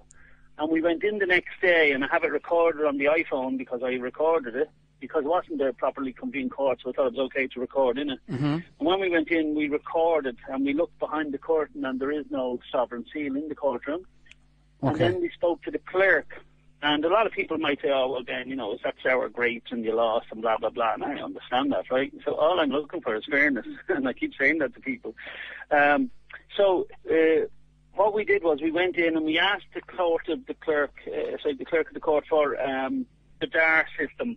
I don't know if people there know what the DAR system is, but it's the digital audio recording system. They just call it the DAR system. Okay. When we spoke to the clerk, we said we think there has been a miscarriage of justice in the court yesterday, and we'd be looking for the recording system from the DAR. And he said we couldn't get that. And I said I read on courts.ie that it was for the integrity and keeping the integrity of the court, right? So he said, sorry, only the judges are allowed a copy of that. And I said, how could that possibly keep the integrity of the court? He said, I don't know anything about that. So that's where we were, I'm afraid. That's justice in Ireland, right? Non-existent at the moment. Well, it's non-existent. I mean, I also videoed on the court listing just to show people, because we are intending to put something maybe on YouTube or whatever. I might just do it on TNS here. But the listings that you see, like just the banks against everybody, you know, the banks list is listed of stacked mortgages, Ulster Bank, AIB, Bank of Ireland. And every one of these has broken serious laws in this country, and they're all getting equity in the courts. Yeah. And the people always lose. So, you know, we really have to do something about this. Absolutely. It's Ireland's disgrace at the minute, you know. Absolutely. But the whole judicial system has to be completely overhauled. You know, it's completely outdated. Absolutely corrupt. The whole lot of it is corrupt. Yeah. And when I see it actually firsthand so blatantly, because, you know, as I say, we went in there with some good stuff, you know. And then when you see even the judge fighting the case. Yeah. But, you know, in their warped mind, right, in their warped mind that, you know, being wrapped in purple and not under the sovereign seal has some sort of, you know, significance for them, yeah. Some sort of Masonic protection nonsense that they go on with, you know. Yeah, sure. The Brotherhood. And that's my firm belief. And if people say to me, well, you know, there's nothing Masonic about the courts. Look, you know, these guys wear black cloaks, wigs, they bow to each other, they pray to each other, you know, they pray to the court, and they also call each other these fantastic names like my Lord and your worship, and you know, just the whole thing is nonsense. It's all that got to do with justice and people leaving their homes. It's got to do with a pyramid hierarchy. Yeah, but similar to the Masonic Lodge, right? That's it. Fisher, come here, give us an update there on the direct democracy, because you've got involved with the direct democracy, haven't you? Sure, I have, yeah. I tell you now, if anybody had come to me and mentioned anything about politics, as you know, my head would have spun around and just exploded, because, you know, our politicians are to blame for the legislation and the judges in this country, and they're all in cahoots with each other. Yeah. I mean, I must, maybe next week, we'll play a little snippet of some of the Michael Noonan speeches before he got into government, because, as I say, either people are forgetful or there is too much fluoride in the water. I don't know what it is, but there's something not quite right. And when I play these things back, you know, people go, God, I didn't realize he said that. I mean, he says it better than I can about not paying back bondholders, and we won't do it when we get into government, and blah, blah, blah, blah. And then they get into government, of course, they just do it. So that's not democracy in this country. I mean, democracy is to try and do for the will of the people. Yeah. And they do the exact opposite. They do it for the will of the banks and the banking elite in Europe. And so when we actually play the videos, you kind of think, that's like, what happened then the minute they got into government and everything changed? And this has been politics since I was a child. I mean, I remember Charlie Haughey and all would have been running for election when I was young and starting my first time voting. So I voted, I think, till I was maybe 21, 22. And then I stopped, and I just, you know, didn't get involved in it anymore. You were disillusioned, weren't you? Oh, I mean, look, completely. I mean, how could you not be? Yeah. So what direct democracy is, a lot of people don't know we had it in our first constitution, and I know there's some arguments about the first constitution, but look, if they say it's 1922, I'll go with that, right? Okay. Because it's in that one, direct democracy, Articles 49 and 50, and they took it out. And they took it out when nobody was watching, if you like, and then they never put it back in. But it was direct democracy. And if what it is if you could gather a number of votes, I think it was around 70,000, if you could gather 70,000 votes, you could call a referendum on anything.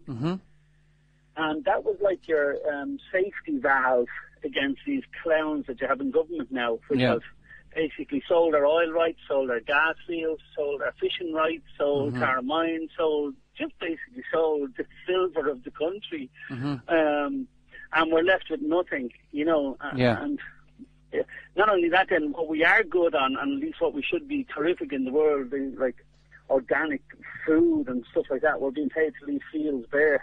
So the whole thing is just, I mean, you got to run the country like a business. And, you know, I just don't know how it's good business, sell all the company assets, and then when you have a huge bank loan from Europe and you can't pay it, that you go get another loan to pay back the loans. You know, I mean, it's just, you couldn't make it up. So direct democracy is what we're pushing for. It's where the people have a say again, because people think we have democracy in this country, and you should never get mixed up between having a vote and democracy. They are linked, but very minutely, you know, because somebody comes to your door or knocks on it every 5 years and say, you'll vote for the local so-and-so, and that's it, you know. But that's not democracy. I mean, you don't actually have a say. You don't have a say in anything. You got a question, Paul, if you? I was just going to say, if you want something changed, you have to go marching and fighting and stuff like that, and you're still possibly ignored. That's not democracy. You know, we don't live in a democracy. So. Go ahead there, Paul, That's true. I was just going to say that direct democracy, it allows an extraordinary amount of participation in the legislation process.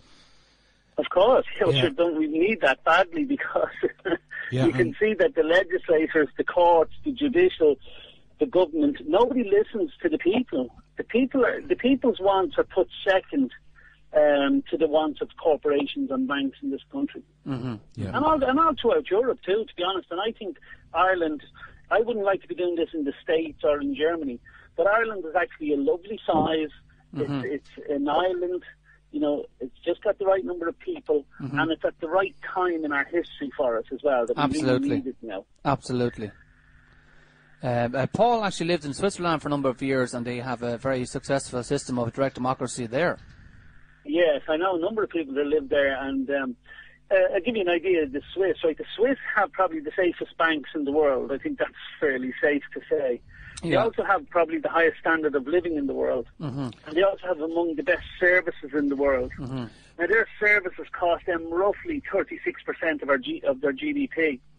In Ireland, our services are nearly up around 70% of our GDP. Right. And ours are the worst and ours are the best. So what does that tell you? Exactly. There's only one little catch there, Ben. What a lot of people don't realise is that only 6% of the Swiss own their own houses. Yeah, no, that's right. Well, that's the same throughout Europe, though. And that's just the way it is. A lot of people rent all throughout Europe. Just in Ireland, I think because of our history, we like to own our own properties. But that's basically probably not much to do with direct democracy per se. It's just the way it is. I mean, they don't have direct democracy anywhere else through Europe, and they still rent because it's just I think that's a historical thing with Ireland. They like to own their own property. Well, it's basically down to the property taxes, Ben. Basically, if you have a house, the town hall will value it at a certain rental value. Just say, for example, €1,000 a month. Now, if you don't have a mortgage, you pay €1,000 a month extra tax to the state because you're not allowed to live rent-free in Switzerland. So basically what people do is... well, while I wouldn't wish the Swiss system on us, or we on the Swiss for that matter, I mean, I think we could have our own form of direct democracy. And I think it's to have a say in this country, you know, and to have a recall and to be able to force a referendum.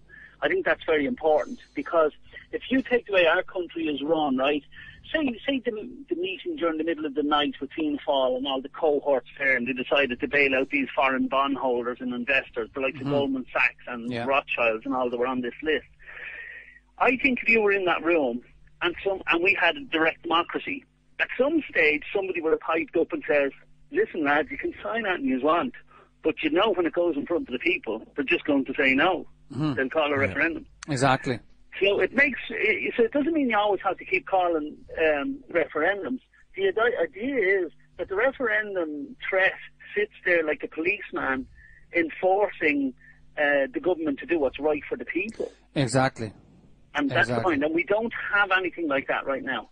I mean, like you could say that they could sign off more fishing rights and give away more gas fields and everything else to the ECB or whoever. And what can we, the people, do about it?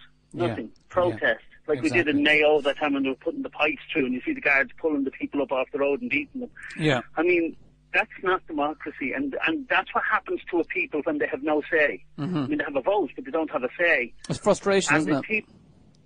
Sometimes people say, well, you got the government you voted for. Yeah. But you ask how many people voted for that government the last time, or this one, in fact. The government is a reflection of the mindset of the people, really, you know. Yeah, it's just to change the mindset of the people, because most people, well, including myself, I mean, everybody in this country has not seen democracy, real democracy working when you have a say. You have a vote. But as I say, there's a huge difference. And our forefathers were a lot smarter than we actually gave them credit for. Sure. Yeah. And I know there was versions of direct democracy that went to California and that. There was several reasons why a lot of that didn't work.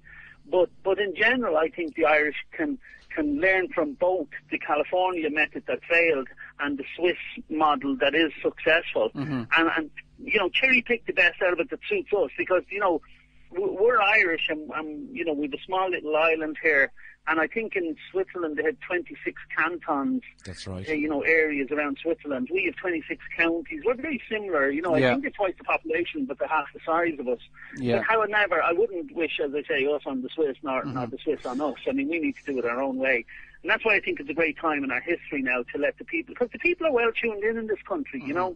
I mean, a lot of them do, you know, they sit on their sofas supporting you, you know, because they don't want to leave extracts or whatever it is. But I think in general, they do know what's going on, but they just feel powerless. That's the key. They don't feel that there's much they can do about it, so they kind of sit there and go, oh, well, what can we do, you know?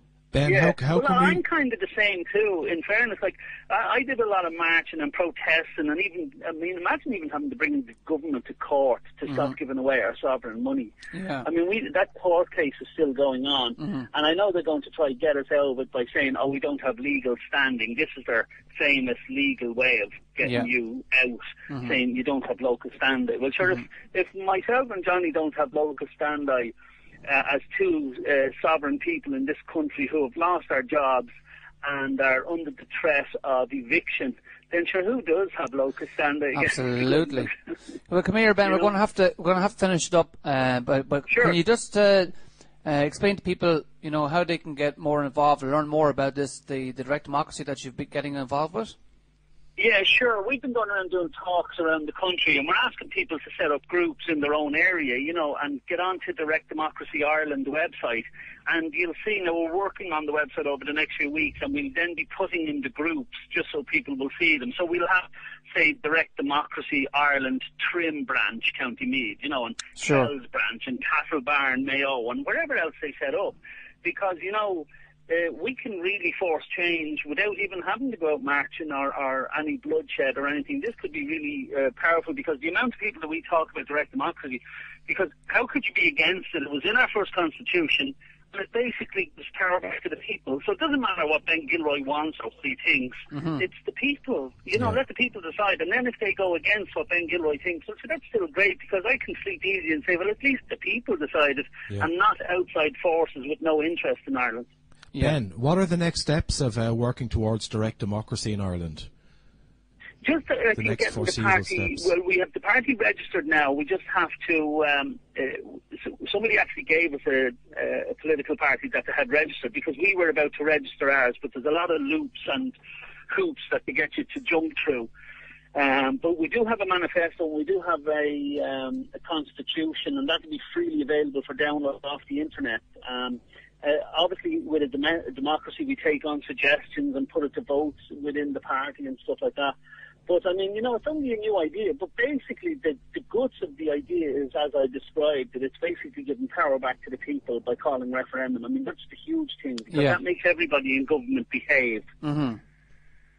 Absolutely. Well, we're going to finish it there. Thanks very much for your update, sure. Ben. And if you're available next week, we'll get you back on the show again next week. Yeah, we'll let you know how things are moving. Lovely job. Okay. No better. Thanks, Ben. Thanks, Ben. See you then. Bye-bye. Bye. Bye-bye. Well, that was Ben Gilroy, folks. Because our show is quite late into the night, we decided to do a pre-recorded interview with Ben, who's doing amazing work and has incredible energy, and all the best to him. And we'll have him on the show regularly, weekly or bi-weekly, depending on how busy he is and what sort of updates he's got for us. But I've got a feeling that he's going to be a weekly contributor to the show. Now, the show is called Awaken Ireland, as you know, and it's Awaken Waterford is part of many groups all the way across Ireland that are part of the Awaken Ireland network of people, and it's growing on a daily basis. I just want to give you a little idea of what it's all about, because many people have worked on some words here to describe what the Awaken movement is all about for the Irish people. So I'll just read it out to you there. The Awaken Ireland movement is a solutions-focused and non-party movement of concerned people. It aims to empower the people of Ireland to create the future they want. The idea is to bring the people of Ireland together in a community-based grassroots movement to share information on viable alternatives and to encourage conversations towards a vision for a better future. This will be based on realistic solutions created by the people themselves, and will be done at local level throughout the country in a way that respects and recognises our differences and allows everyone a voice. Okay, that kind of gives you a fair idea of exactly what it's all about, and it really took root in the Boghill Centre back in March, where 40 people met from all over the country, and we'll be meeting again shortly for another day. That was decided this morning. That was decided that we're going to meet up again to give each other updates and to empower each other again, because you need empowerment from other people that you're working with on a regular basis to keep the energies up, So thanks to Ben again for that interview, and we're going to go to another song now, because we have another interview lined up for you with Cathal Spelman, which is talking about social credits, and we'll go into that just after the song. A song from one of my favourite Irish artists called Declan O'Rourke. This is called Galileo. One of my favourite songs, I have to admit. I saw him inside in the Forum in Waterford many years ago with a woman I had a very brief liaison with, and it was great to see him anyway. The relationship didn't last very long. I think that's the last date that we had, and it was nothing to do with Declan O'Rourke. But myself and Paul were talking to Cathal Spelman. I met Cathal at the Occupy Waterford camp there many months ago now, and he disappeared out of the blue on the second night. We were sitting there in absolute freezing cold in November, and he arrived in. He's an arts dealer, but he feels very drawn to helping the Irish people by offering an alternative system, a dual system of currency. And he came to Waterford recently, did a presentation for the Awaken Waterford group, and he was absolutely fantastic. He's got a real gift for explaining, Paul, what would be a very difficult subject normally for people to talk about and for people to absorb, because normally people would shy away from it, not very interested in talking about economics or money because it's mainly very boring. Oh, it's boring, in general, but this guy actually makes it interesting. So we've got a nice interview from Cathal Spelman, and I don't think it's too much different to MPE, which is what Vinny talks about a lot on his show, mathematically perfected economy. It doesn't really matter which one that you do, bring into a working situation within the current economic organisational structure of the country, as long as it works and people can understand it, and that's really what it's all about. So I'm just going to give you a little taste of this now. This is Cathal Spelman with social credits. And on Skype we have Cathal Spelman, who's going to be talking to us about social credits there this morning. Cathal, you're very welcome to the show. Thank you very much, James. Cathal, I'm going to ask you a couple of questions about how you got involved with the social credits. But before I ask you about that, can you just give me a brief synopsis of what you think the problems are with the current financial system? Yes. Basically, the financial system has been taken over by the financial sector, as it can be referred to. Mm-hmm. And they're private corporations that have taken over our money supply. And they run it as a monopoly. And they are using the money supply to enrich themselves at our expense.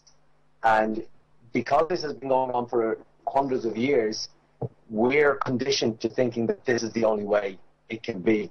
But that's very far from the truth. And not only are there other ways of doing it, there are better ways of doing it. Mm-hmm. And the way that we're doing it now is completely dysfunctional because of all of our money is debt-based. It's got interest attached. The interest is never created, although the money is created as loans. The interest is never created.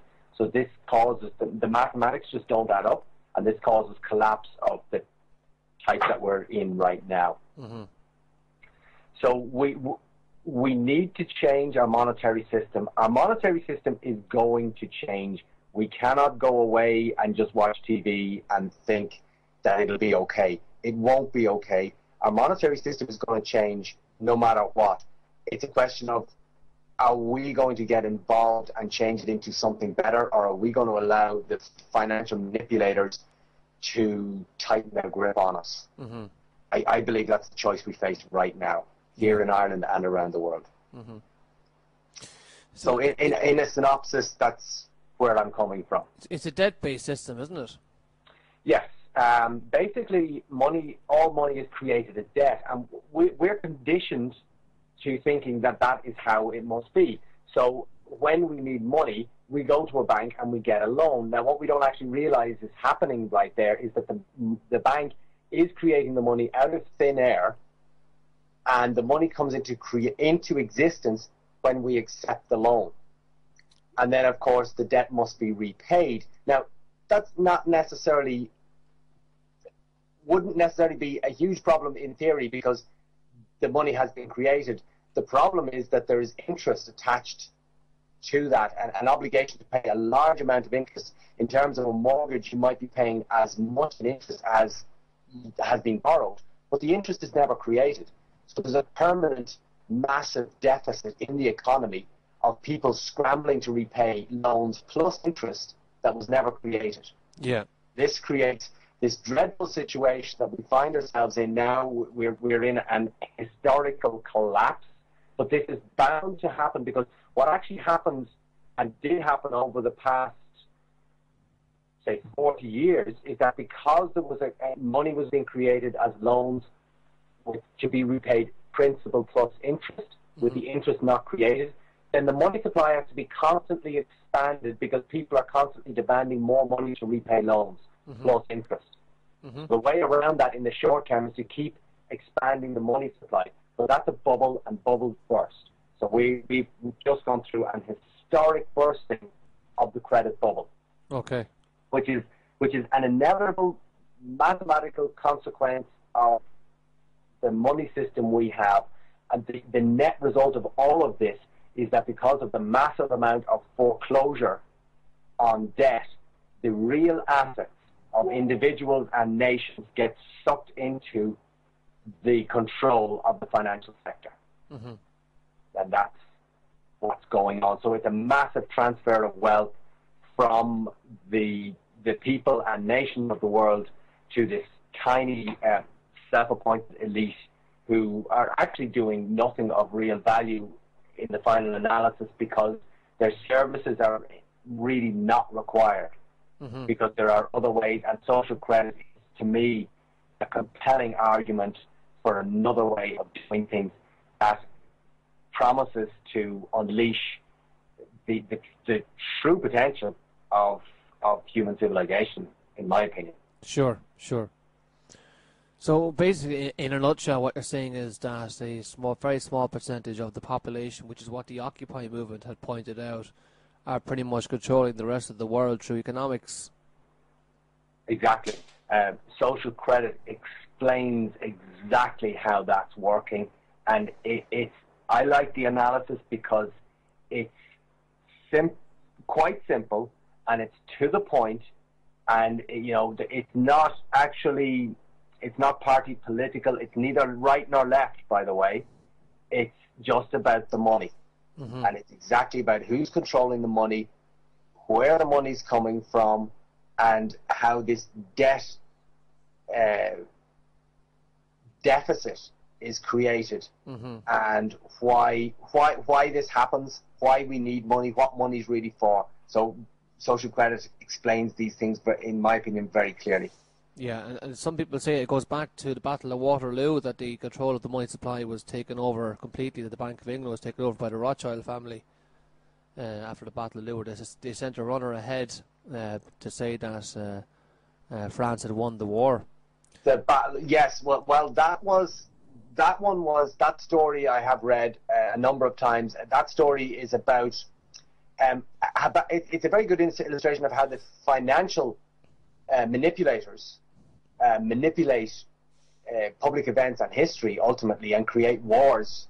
They like starting wars, and then they manipulate themselves into control over the corporations. So what actually happened, according to this story, was that the financial powers, like the Rothschilds and others, they started this war. They're usually on both sides of every war, lending to the governments.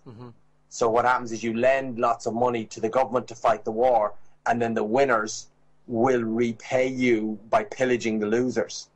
So that's what makes war a good business for these people. But then, as another little twist, one of them saw that the Prussians had arrived and that the battle was going to inevitably be won by the Prussian/English alliance against the French.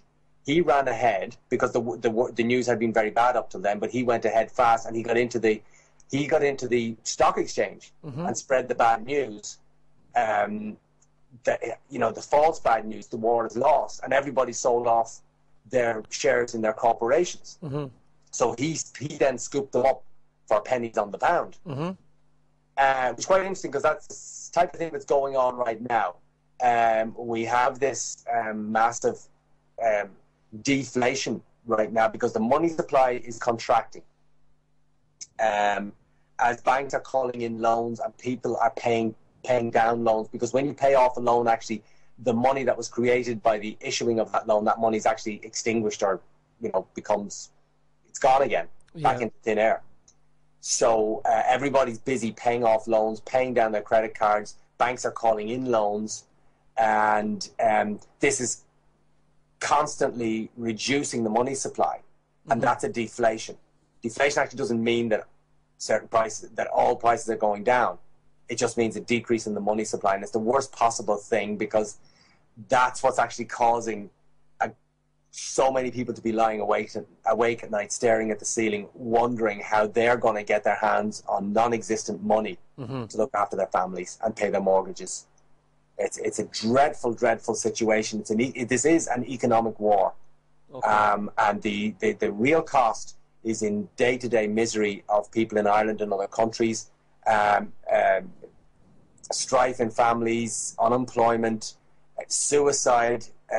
All of these things are happening right now in this country completely unnecessarily because of manipulation of the money supply. Okay, I interviewed John Perkins there, Confessions of an Economic Hitman, a couple of weeks ago at Vinny, and the idea of an economic hitman is that they move into a country and make an offer to the establishments, the people in power, and if they don't take the offer graciously, that they send in the jackals to take them out, or send in an army after that if the jackals fail, and I think what's going on globally at the moment is there's a series of economic hitmans going around the world, and they're pulling out all the stops to pull down the system, to bring in, usher in a new system of governance, and it'd be like they'd be the saviors of the world when they introduce a new global credit system, Exactly, and that's my concern, is that the financial powers, they obviously understand well that the inherent contradictions and inequalities of the system that has served them well is creating a breakdown, and what they're busy doing now is preparing for a reset, which will include maybe a few concessions, some little bit of debt forgiveness, but a further tightening of control over smaller countries, all countries, in fact, further centralization of power within Europe and globally, and further debt enslavement of the population of the world. Mm-hmm. It's a dreadful future. It will be soft tyranny. It is soft tyranny. It's not people marching down the street in jackboots, because that's not necessary. Mm-hmm. Debt is a much better way of controlling people than overt control, like people in uniforms. So the people in uniforms are there when necessary, but the debt itself is what keeps people under control. And it's all unnecessary. There are better ways of doing things. We do not need a debt-based monetary system. Mm-hmm. And we have to sort of re-educate ourselves and awaken ourselves from this sleep that we're in, mm-hmm. Thinking that this is the only way that things will be, or that they won't allow anything else to happen. Well, I firmly believe that they won't allow anything to happen is what keeps things going the way they are. If we realise that we, the people, are the power, we are the production, we are the consumption, we are the power. If we realise that, well, then we will take back the power to ourselves and be able to do something much better than what's going on now. Yeah, so it's the using credit as a means of facilitating money is not a bad thing. It's just when you allow global elites to be the issuer of the credit, that's where we're going to have problems. So that's where we're leading into the idea of social credits now, Cathal, which is the reasons why you've asked you to come on the show this morning, is because that you've done a presentation for the Awaken Waterford group, and we were very taken with it. We thought it was very good. It makes an awful lot of sense, and it's a dual currency that runs alongside any international currency that the country is using, like the euro. So why don't you start explaining exactly how the social credit system works? Okay, well, we've gone over the problem of the private corporations taking over the money supplies. That's one side of the problem. The other side of the problem is that we need money. We need spending power in the economy. So I'd just like to speak about that for a moment. And it's a little bit difficult for me and for others to grasp this idea, but it's a very sublime idea that was worked out by an engineer called C.H. Douglas, who developed this theory. And he basically explained that the total paid out in wages and profits is not sufficient to meet all costs of production. Now, what that means is that there's companies all over Ireland and other parts of Europe and the world, they're producing goods. Yeah.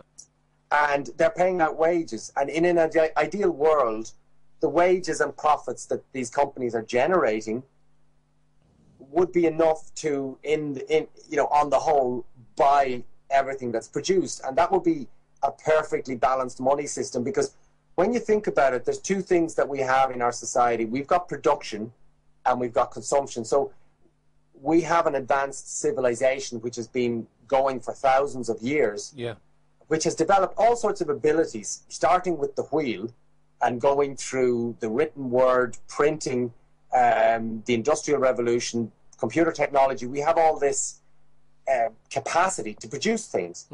And then we have ourselves, that there are things that we want. We want food, we want shelter, we want some way to get from A to B, whether that's by a private car or a bicycle, or we use things to do stuff that we want to do. So we want to buy the things that our civilization is able to produce. And money, the whole point of money is really just to facilitate that. It's to facilitate production coming together with consumption, so that somebody who makes something can exchange it with somebody who wants something. And so instead of using barter, which is like so crude that you've got an apple and I've got an orange, but you want a banana, so I can't swap with you. That's why we use money, so that then you can I can buy off you with money, and then you can go to the guy with the banana and get the banana. So money is very convenient from that way. But the reason that there's a deficit, and it's only something that I'm getting a grasp on now, but I'll try to explain it very simply. The reason there's a deficit is that when companies are producing goods and services, the labor cost isn't all of their costs. So the price is made up of what is referred to A plus B costs. So A costs are the wages and profits, which go into circulation to buy things, which is fine. That keeps the money in circulation. But B costs is other things, which is like, you can call it capital costs. When you think back about it, a company has to buy computers and things with wheels on them. It goes back to the history of a civilization. Where and as time goes on, more and more of the price of what you buy is made up out of what you can call capital goods, which is, if you like, it's a birthright of ours. And that's why it's referred to as social credit. The price of goods is made up out of companies paying for the ability to produce in society. So we're using things with wheels on them, whether it's cars or trolleys, we're using computers, and all of those, when we pay for them, that money doesn't become available as wages and profits because it was already paid for back in history. So the idea of social credit is that money needs to be introduced. To get back to something simple, money needs to be introduced into the economy so that there's enough in circulation to buy all of the production. Now, when you think of it, and that's something I'm only getting a grip on myself now, when you think about it, it's a very sublime concept, because what social credit is doing is it's putting the money in that's paying for the ability of our society to produce, which is beyond the amount of work we do. See, if we didn't use tools, then the money paid out in wages would equal the cost. Do you see where I'm coming from? Sure. But because we use tools, and this is why it's called social credit, the tools, now whether that's a wheel or a computer, the tools are the social credit. It's our birthright. It's what's bequeathed to us by our ancestors, from the person who invented the wheel to those who developed writing and printing, right up to the computer. It's the wealth of society. And that makes it possible for us to produce more than our wages would allow. And the great beauty of that is that this is a system which, in a very fair and equitable way, allows us to use up everything we're producing and distribute it in a very fair way among all the people. So But what we've got instead is, because we need extra money introduced, we've got this financial sector who have inveigled themselves into this position of control over the money supply. And they are issuing money as debt. So every time we need money, and we do need money for the reasons I just mentioned, they're putting a price on that. And they're saying, okay, we'll give you this money. And by the way, you don't know it, but we're just creating that money out of thin air at the moment when you agree to accept the obligation to repay the loan. But plus, on top of that, for our own gain, we're adding an obligation for you to pay us more than we're loaning you. And by the way, that money doesn't exist and never will exist. And you will scramble and fight with your neighbours and countrymen to get that money back to pay us. And so the end result is that this interest drain that they've created, it's like a black hole in the middle of the economy. What happens is that some people inevitably have to go into default. And when they go into default, the financial sector gets control of the real wealth of society by foreclosing on assets in different ways. Now, it might be foreclosing on a house, it might be seizing a car, it might be taking over a business that goes bust, or in Ireland's case, and a lot of countries around the world, the country has been told that it's bust, so it has to sell off its assets. So in other words, the social credit that I've been talking about, this wealth of the nation and wealth of peoples, is instead of being distributed for the benefit of the people, it's going to this tiny elite who are referred to as the 1%. Okay, Paul has a question there for you. Just social credits, Cathal, it's actually a distributive philosophy, isn't it? I'm looking at it here, and the policy is to disperse power to individuals. Exactly, yes. Yeah. So the idea with social credit is, because there's a deficit, there's a need to introduce money into the economy, and it can be calculated. We could set up an independent office, which is more like a judiciary, which is no way political or anything, just an independent office that works out the maths of the amount of production, the amount of production in a given period, the value of that, and then the value of wages and profits paid out in that period. The difference is the amount to be paid out. So it's quite easy to calculate, and then the idea is that it is distributed to the every adult, everybody gets a check. Every adult in the country gets a check, and with no obligation. There's no debt attached to it. There's no interest to be paid. And simply by taking that money and spending it, you're putting the money into the economy that needs to be there. And does everybody get the same check, same value check? Yes. So basically, it originates in the hands of consumers. Basically, we calculate, well, this is what we produced in this period. These are the wages and profits paid out in the period. The difference is, say, it's 4,000 million euros is the difference in the period. So then, for that period of, let's say, 5 months, to make it simple, in that period of 5 months, you divide it by the population of Ireland, 4 million. I'm discounting children there, but it would say we'll go to adults. So 4 million. So that's 1,000 each. Over 5 months, everybody gets a €200 check every month. Now, it might be a €200 check every week, actually. Would be actually what it would more likely come out as. And that is then re-inflating the economy. It's putting sufficient money into the economy to purchase the production, which is what we want. So then companies are able to sell what they produce. So they're able to keep employing. They're able to make a reasonable profit, and the profits and the wages go back into the economy, but that's supplemented by the social credit payment. Okay. Social credit is not like everybody gets all the money they need.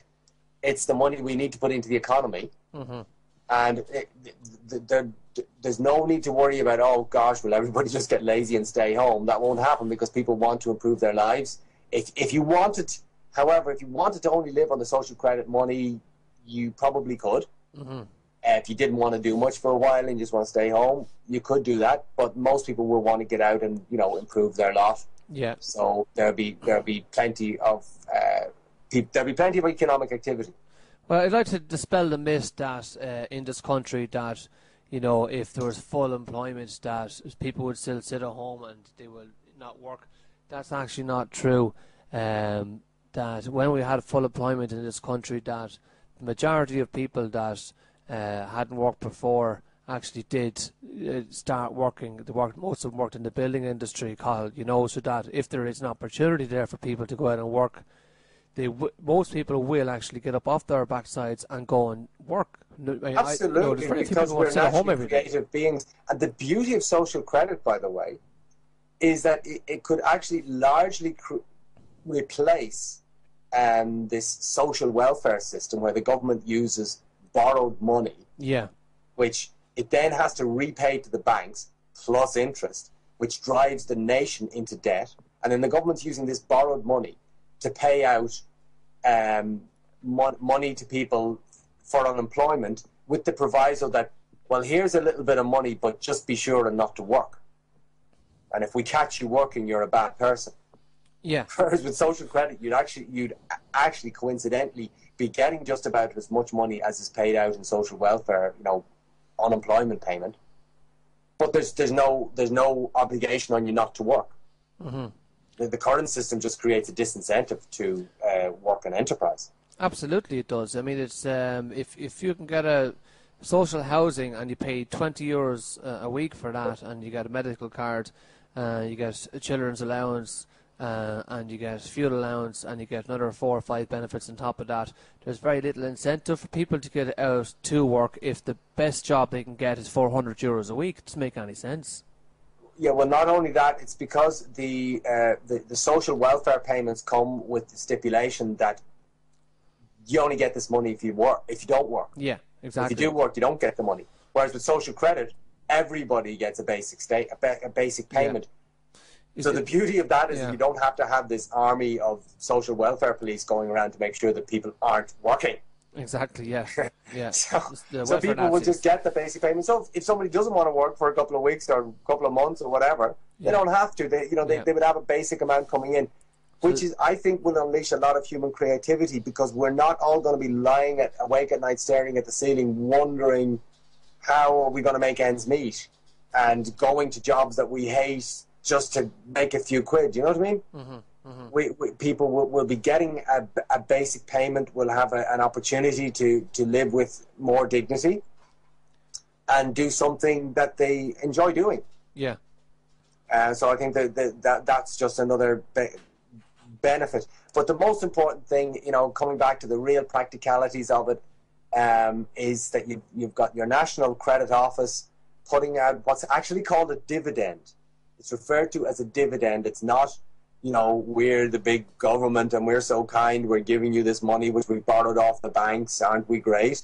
It's a national dividend to which you have a right, because it's your birthright. This is your payment to buy the production which has been made possible through the hard work and ingenuity of your ancestors. Absolutely. I mean, our ancestors, they toiled the fields. You know, they built the early bridges, they built the early, cities and stuff, and all of that work is already done. So that's pretty much what you're saying here. So exactly. My understanding, Cathal, of what you're saying is this: that the current system, you turn on the hot tap, you fill it up to a certain amount, the bath, and unfortunately that the plug hole is leaking. Yeah. And there's money just dripping out the whole time. It's seeping out the bottom of the vortex down into the drainage system of the house. And that's, unless we actually come up with a system like social credits where it's bringing liquidity back into the economy again, that eventually you won't even have enough water to have a little paddle in. No, exactly. And that's what's actually happened here. You mentioned about the economic hitmen. Yeah. Historically, they were going in, through the 60s, 70s into third world countries, big loan to the dictator there to build something which would immediately go to pay some multinational corporation to build a dam or something, and then they wouldn't be able to repay the loan plus interest. So then the IMF would come in and force a sell-off of national assets. Now, the hit is happening a little differently here in Ireland.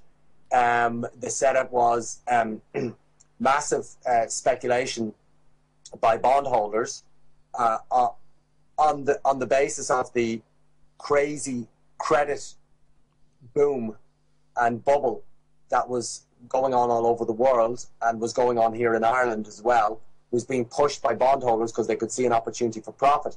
Now, when the bubble inevitably burst, the stroke was pulled to put the onus on the government to say that, well, the government and ultimately the taxpayer will bail out the banks. So therefore the banking sector, bondholders, the financial sector avoided the losses. Yeah. And put themselves into a very strong position because they're not losing. They're not losing money. Mm-hmm. But then the losses then are transferred over to the government sector, ultimately the taxpayer and the people, to repay that. So then now the government is in massive debt. Mm-hmm. So now the government is in debt. The bondholders and the financial sector have massive liquidity because they're getting paid for their bonds. Mm-hmm. So the next phase of the stitch-up is the IMF, EU, and ECB comes in and they tell the Irish government, they say, you bad people are so badly in debt, you're bad. Now, you pay off your debts to these good bondholders and sell off stuff.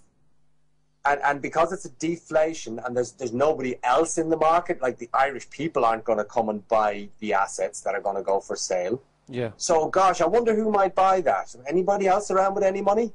Mm-hmm. Oh, look, there's the bondholders coming. Mm-hmm. They've got loads of money. They got some money. They'll pay us a very, fire sale price because there's no one else in the market. Mm-hmm.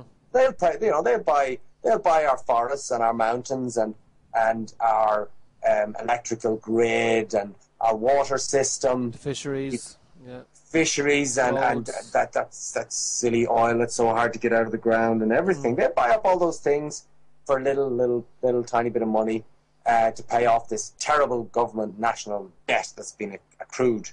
Mm-hmm. So that's how it goes, and we all get to feel bad about ourselves. And the very same people who we have foolishly bailed out are coming back in now to buy our assets. Mm-hmm. So in other words, they're getting the social credit. See, the social credit is very much tied up in the forests that have been planted, the electrical grid. So they're getting the social credit. The social credit should be distributed freely as a check to every single household in the country. Mm-hmm. But no, we're not doing that. We're giving it to this tiny elite of financial manipulators. Mm-hmm. That's what's going on, and that's what has to stop. So it's basically a modern day slavery, Cathal. It is, exactly. It's debt slavery. There's no other word for it. It's very sophisticated. We think we're free, but we don't get whipped. We get phone calls. Mm-hmm. So we get phone calls. Hello, this is MBNA. This is Bank of Ireland, and this is AIB. We're just calling you about you missed a payment there, Mr. Spelman. I have a quote. Missed a payment there, Mr. O'Sullivan. We wondered how are things going for you. You know. Yeah. So how are things going for you is the modern day whip. You got another question there, Paul? I have a quote here from Mr. Douglas, and he sums up his social credit philosophy and says, systems were made for men and not men for systems, and the interest of man, which is self-development, is above all systems, whether theological, political or economic. That's a wonderful quote. Yeah. I need to, maybe you can email me that. I need to have that on my presentation. And that's beautiful. That's why I love the idea of social credit, because I do believe that Douglas and the people came after him were real people, interested in people and creating a way of doing things that would work for us to create economic democracy and prosperity for us and our children. Mm-hmm. And I do believe that we have a duty to make this happen under whatever name we're going to do, but I think we have a duty to institute economic democracy in this country right now, and we owe that to our children. Yeah. Because our ancestors have given us what we've got. Mm-hmm. And they worked hard. Now standing on the shoulders of giants. Do something. We need to tear ourselves away from X Factor and the telly and do this. Yeah. That's my firm belief. And also, according to Douglas, the true purpose of production is consumption, he says. And production must serve the genuine, freely expressed interests of consumers. And each citizen is to have a beneficial, not direct inheritance in the communal capital, conferred by complete and dynamic access to the fruits of industry, assured by the national dividend and compensation price. Exactly. So that's it. That's how the national dividend is this payment that goes out to each person. You get a check in the post without any obligation, and that's your share in the productive capacity of Ireland. And by spending that money, you are reinflating the economy and making it possible for your neighbours and everyone else to sell what they are able to produce. That's right. Because if you look at between today and a few years ago, there's the same amount of people who pretty much want the same amount of stuff, and there's the same amount of people who are able to produce the same amount of stuff, but nobody's buying anything. Why? Because this fictional token system that we use, that we call money, is just not there in sufficient quantity. He also says make sure that the money is there in sufficient quantity. And that consumers, fully provided with adequate purchasing power, will establish the policy of production through exercise of their monetary vote. Yeah, exactly. So social credit is in no way to be consumed with socialism. Yeah. Socialism is all about state control, and you just have this huge government dictating to everybody what they're going to do. It's not at all like that, because the power goes to the individual. See, the government doesn't get the money of social credit to spend. The money goes to the households, and the households are the best people to decide how the money will be spent. And they will generate the economic activity. So, Carl, we're going to wrap it up. It's been great talking to you, but I'd like you to tie it into the vision for the Awaken Ireland movement, the Ireland's future movement.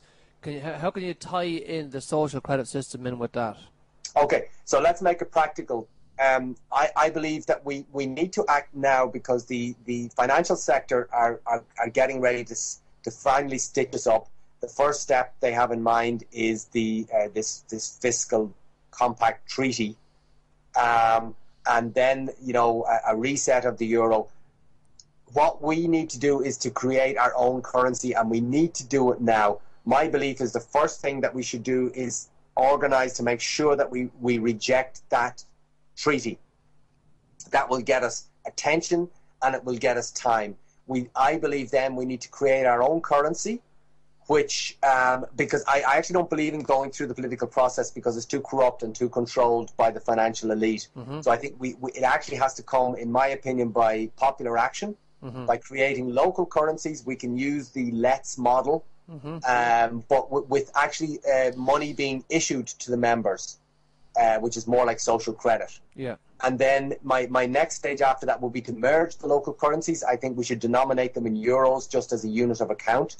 Then we can merge them, and then we can force the government to create a national currency which can run parallel to the euro.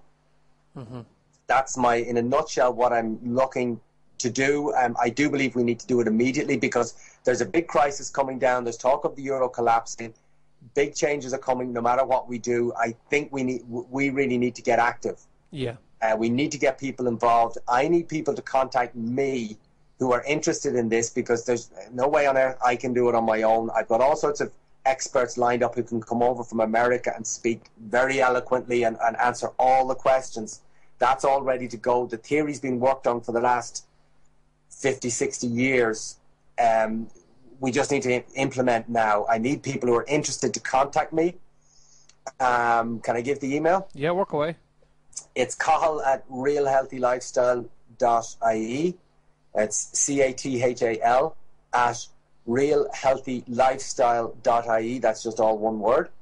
And you can also look up Credit Ireland on Facebook and get active there, because I need people to come together. We need all sorts of people who have any expertise in websites and all sorts of things, because we need to get the word out. We need car stickers and all sorts of things done, and start getting the word out. Because this is also, in my opinion, an historical opportunity, because if you spoke about this to people a few years ago, people would just look at you like you had two heads. Yeah. If you talk about now, if you bring up the need for monetary reform as you're standing in the queue at the local post office, everybody will turn around and talk to you. And that's a unique opportunity that we have, that people are now awake and aware of the desperate situation of the current system. But I'm afraid that if the financial elite get a new deal in, which will be in their own interest, then there's a real danger of people going back to sleep. Sure. I'm with you on that. So, Cathal, it's been great talking to you, and we're going to be working side by side with you through the Awaken Ireland movement. And yes. Hopefully what we'll do is we'll get a section up on the awakenireland.ie website that will be a let system to lead into a social credit system. And we'll keep on working on that in tandem with you, Yeah, and then we need also people to volunteer to be organisers in their local areas. Yeah. For the local currencies, because we can develop a magazine as well, Cathal, didn't you? You want to talk about the magazine briefly? My idea was to do actually a local magazine and call it something like Free Money, and have a local magazine that we can put into all the local shops, and I think local businesses will support it, because it'll be stuff you can buy without euros, because we'll be issuing our own currency. Yeah. And then that will get people trading locally, and plus the great advantage of that will be that it's giving constant publicity for the idea and for the new currency. Yeah. So again, obviously we need people who could work on newsletters and might know printers, and just, again, I don't think it's going to take much. Well, Cathal, thank you very much for coming on the show this morning. Thank you for having me, James. We'll have you on again in the future when you have more updates for us on how that's developing. Absolutely, and I look forward to speaking with you in Waterford. Absolutely. Thanks very much, Cathal. Thank you. Thanks, James. Have a nice day. Okay. Bye, Paul. Bye-bye. Bye. Okay, bye. So that was Cathal Spelman talking about social credits, and I have to say, very, very intrigued by the system. I'm not sure myself whether it would work 100% or not, but I do like a lot of the concepts in it, and just been watching some of the comments there in the chat box, and some people are comparing it to socialism, but I don't think so, because the money is going directly to the households. They have complete control of the currency once that everybody working in the National Credit Office is being monitored regularly, and with transparency, that I can't see it being that hard of a system to manage and to work, So basically we're going to end tonight now, and thanks very much for listening, and it's been a great show. I really enjoyed it. We're going to have a very, very similar sort of magazine style show for you again in the future, and that is the format. We want to get as many people as we can involved in the Awaken Ireland movement. It's something that I believe very strongly in, and that the network is growing really day by day, week by week, and we're hoping to get Temperamental Miscellaneous on the show sometime in the near future. I think that she's a great artist, and she's talking about stuff in her raps that we the people are very, very attuned with. So I'm going to finish on a song called Reconnect by a band that I'm very fond of, a director. I don't know whether they're still going or not, but they really are a fantastic band, and hopefully they're not gone completely. So from Awaken Ireland, good night.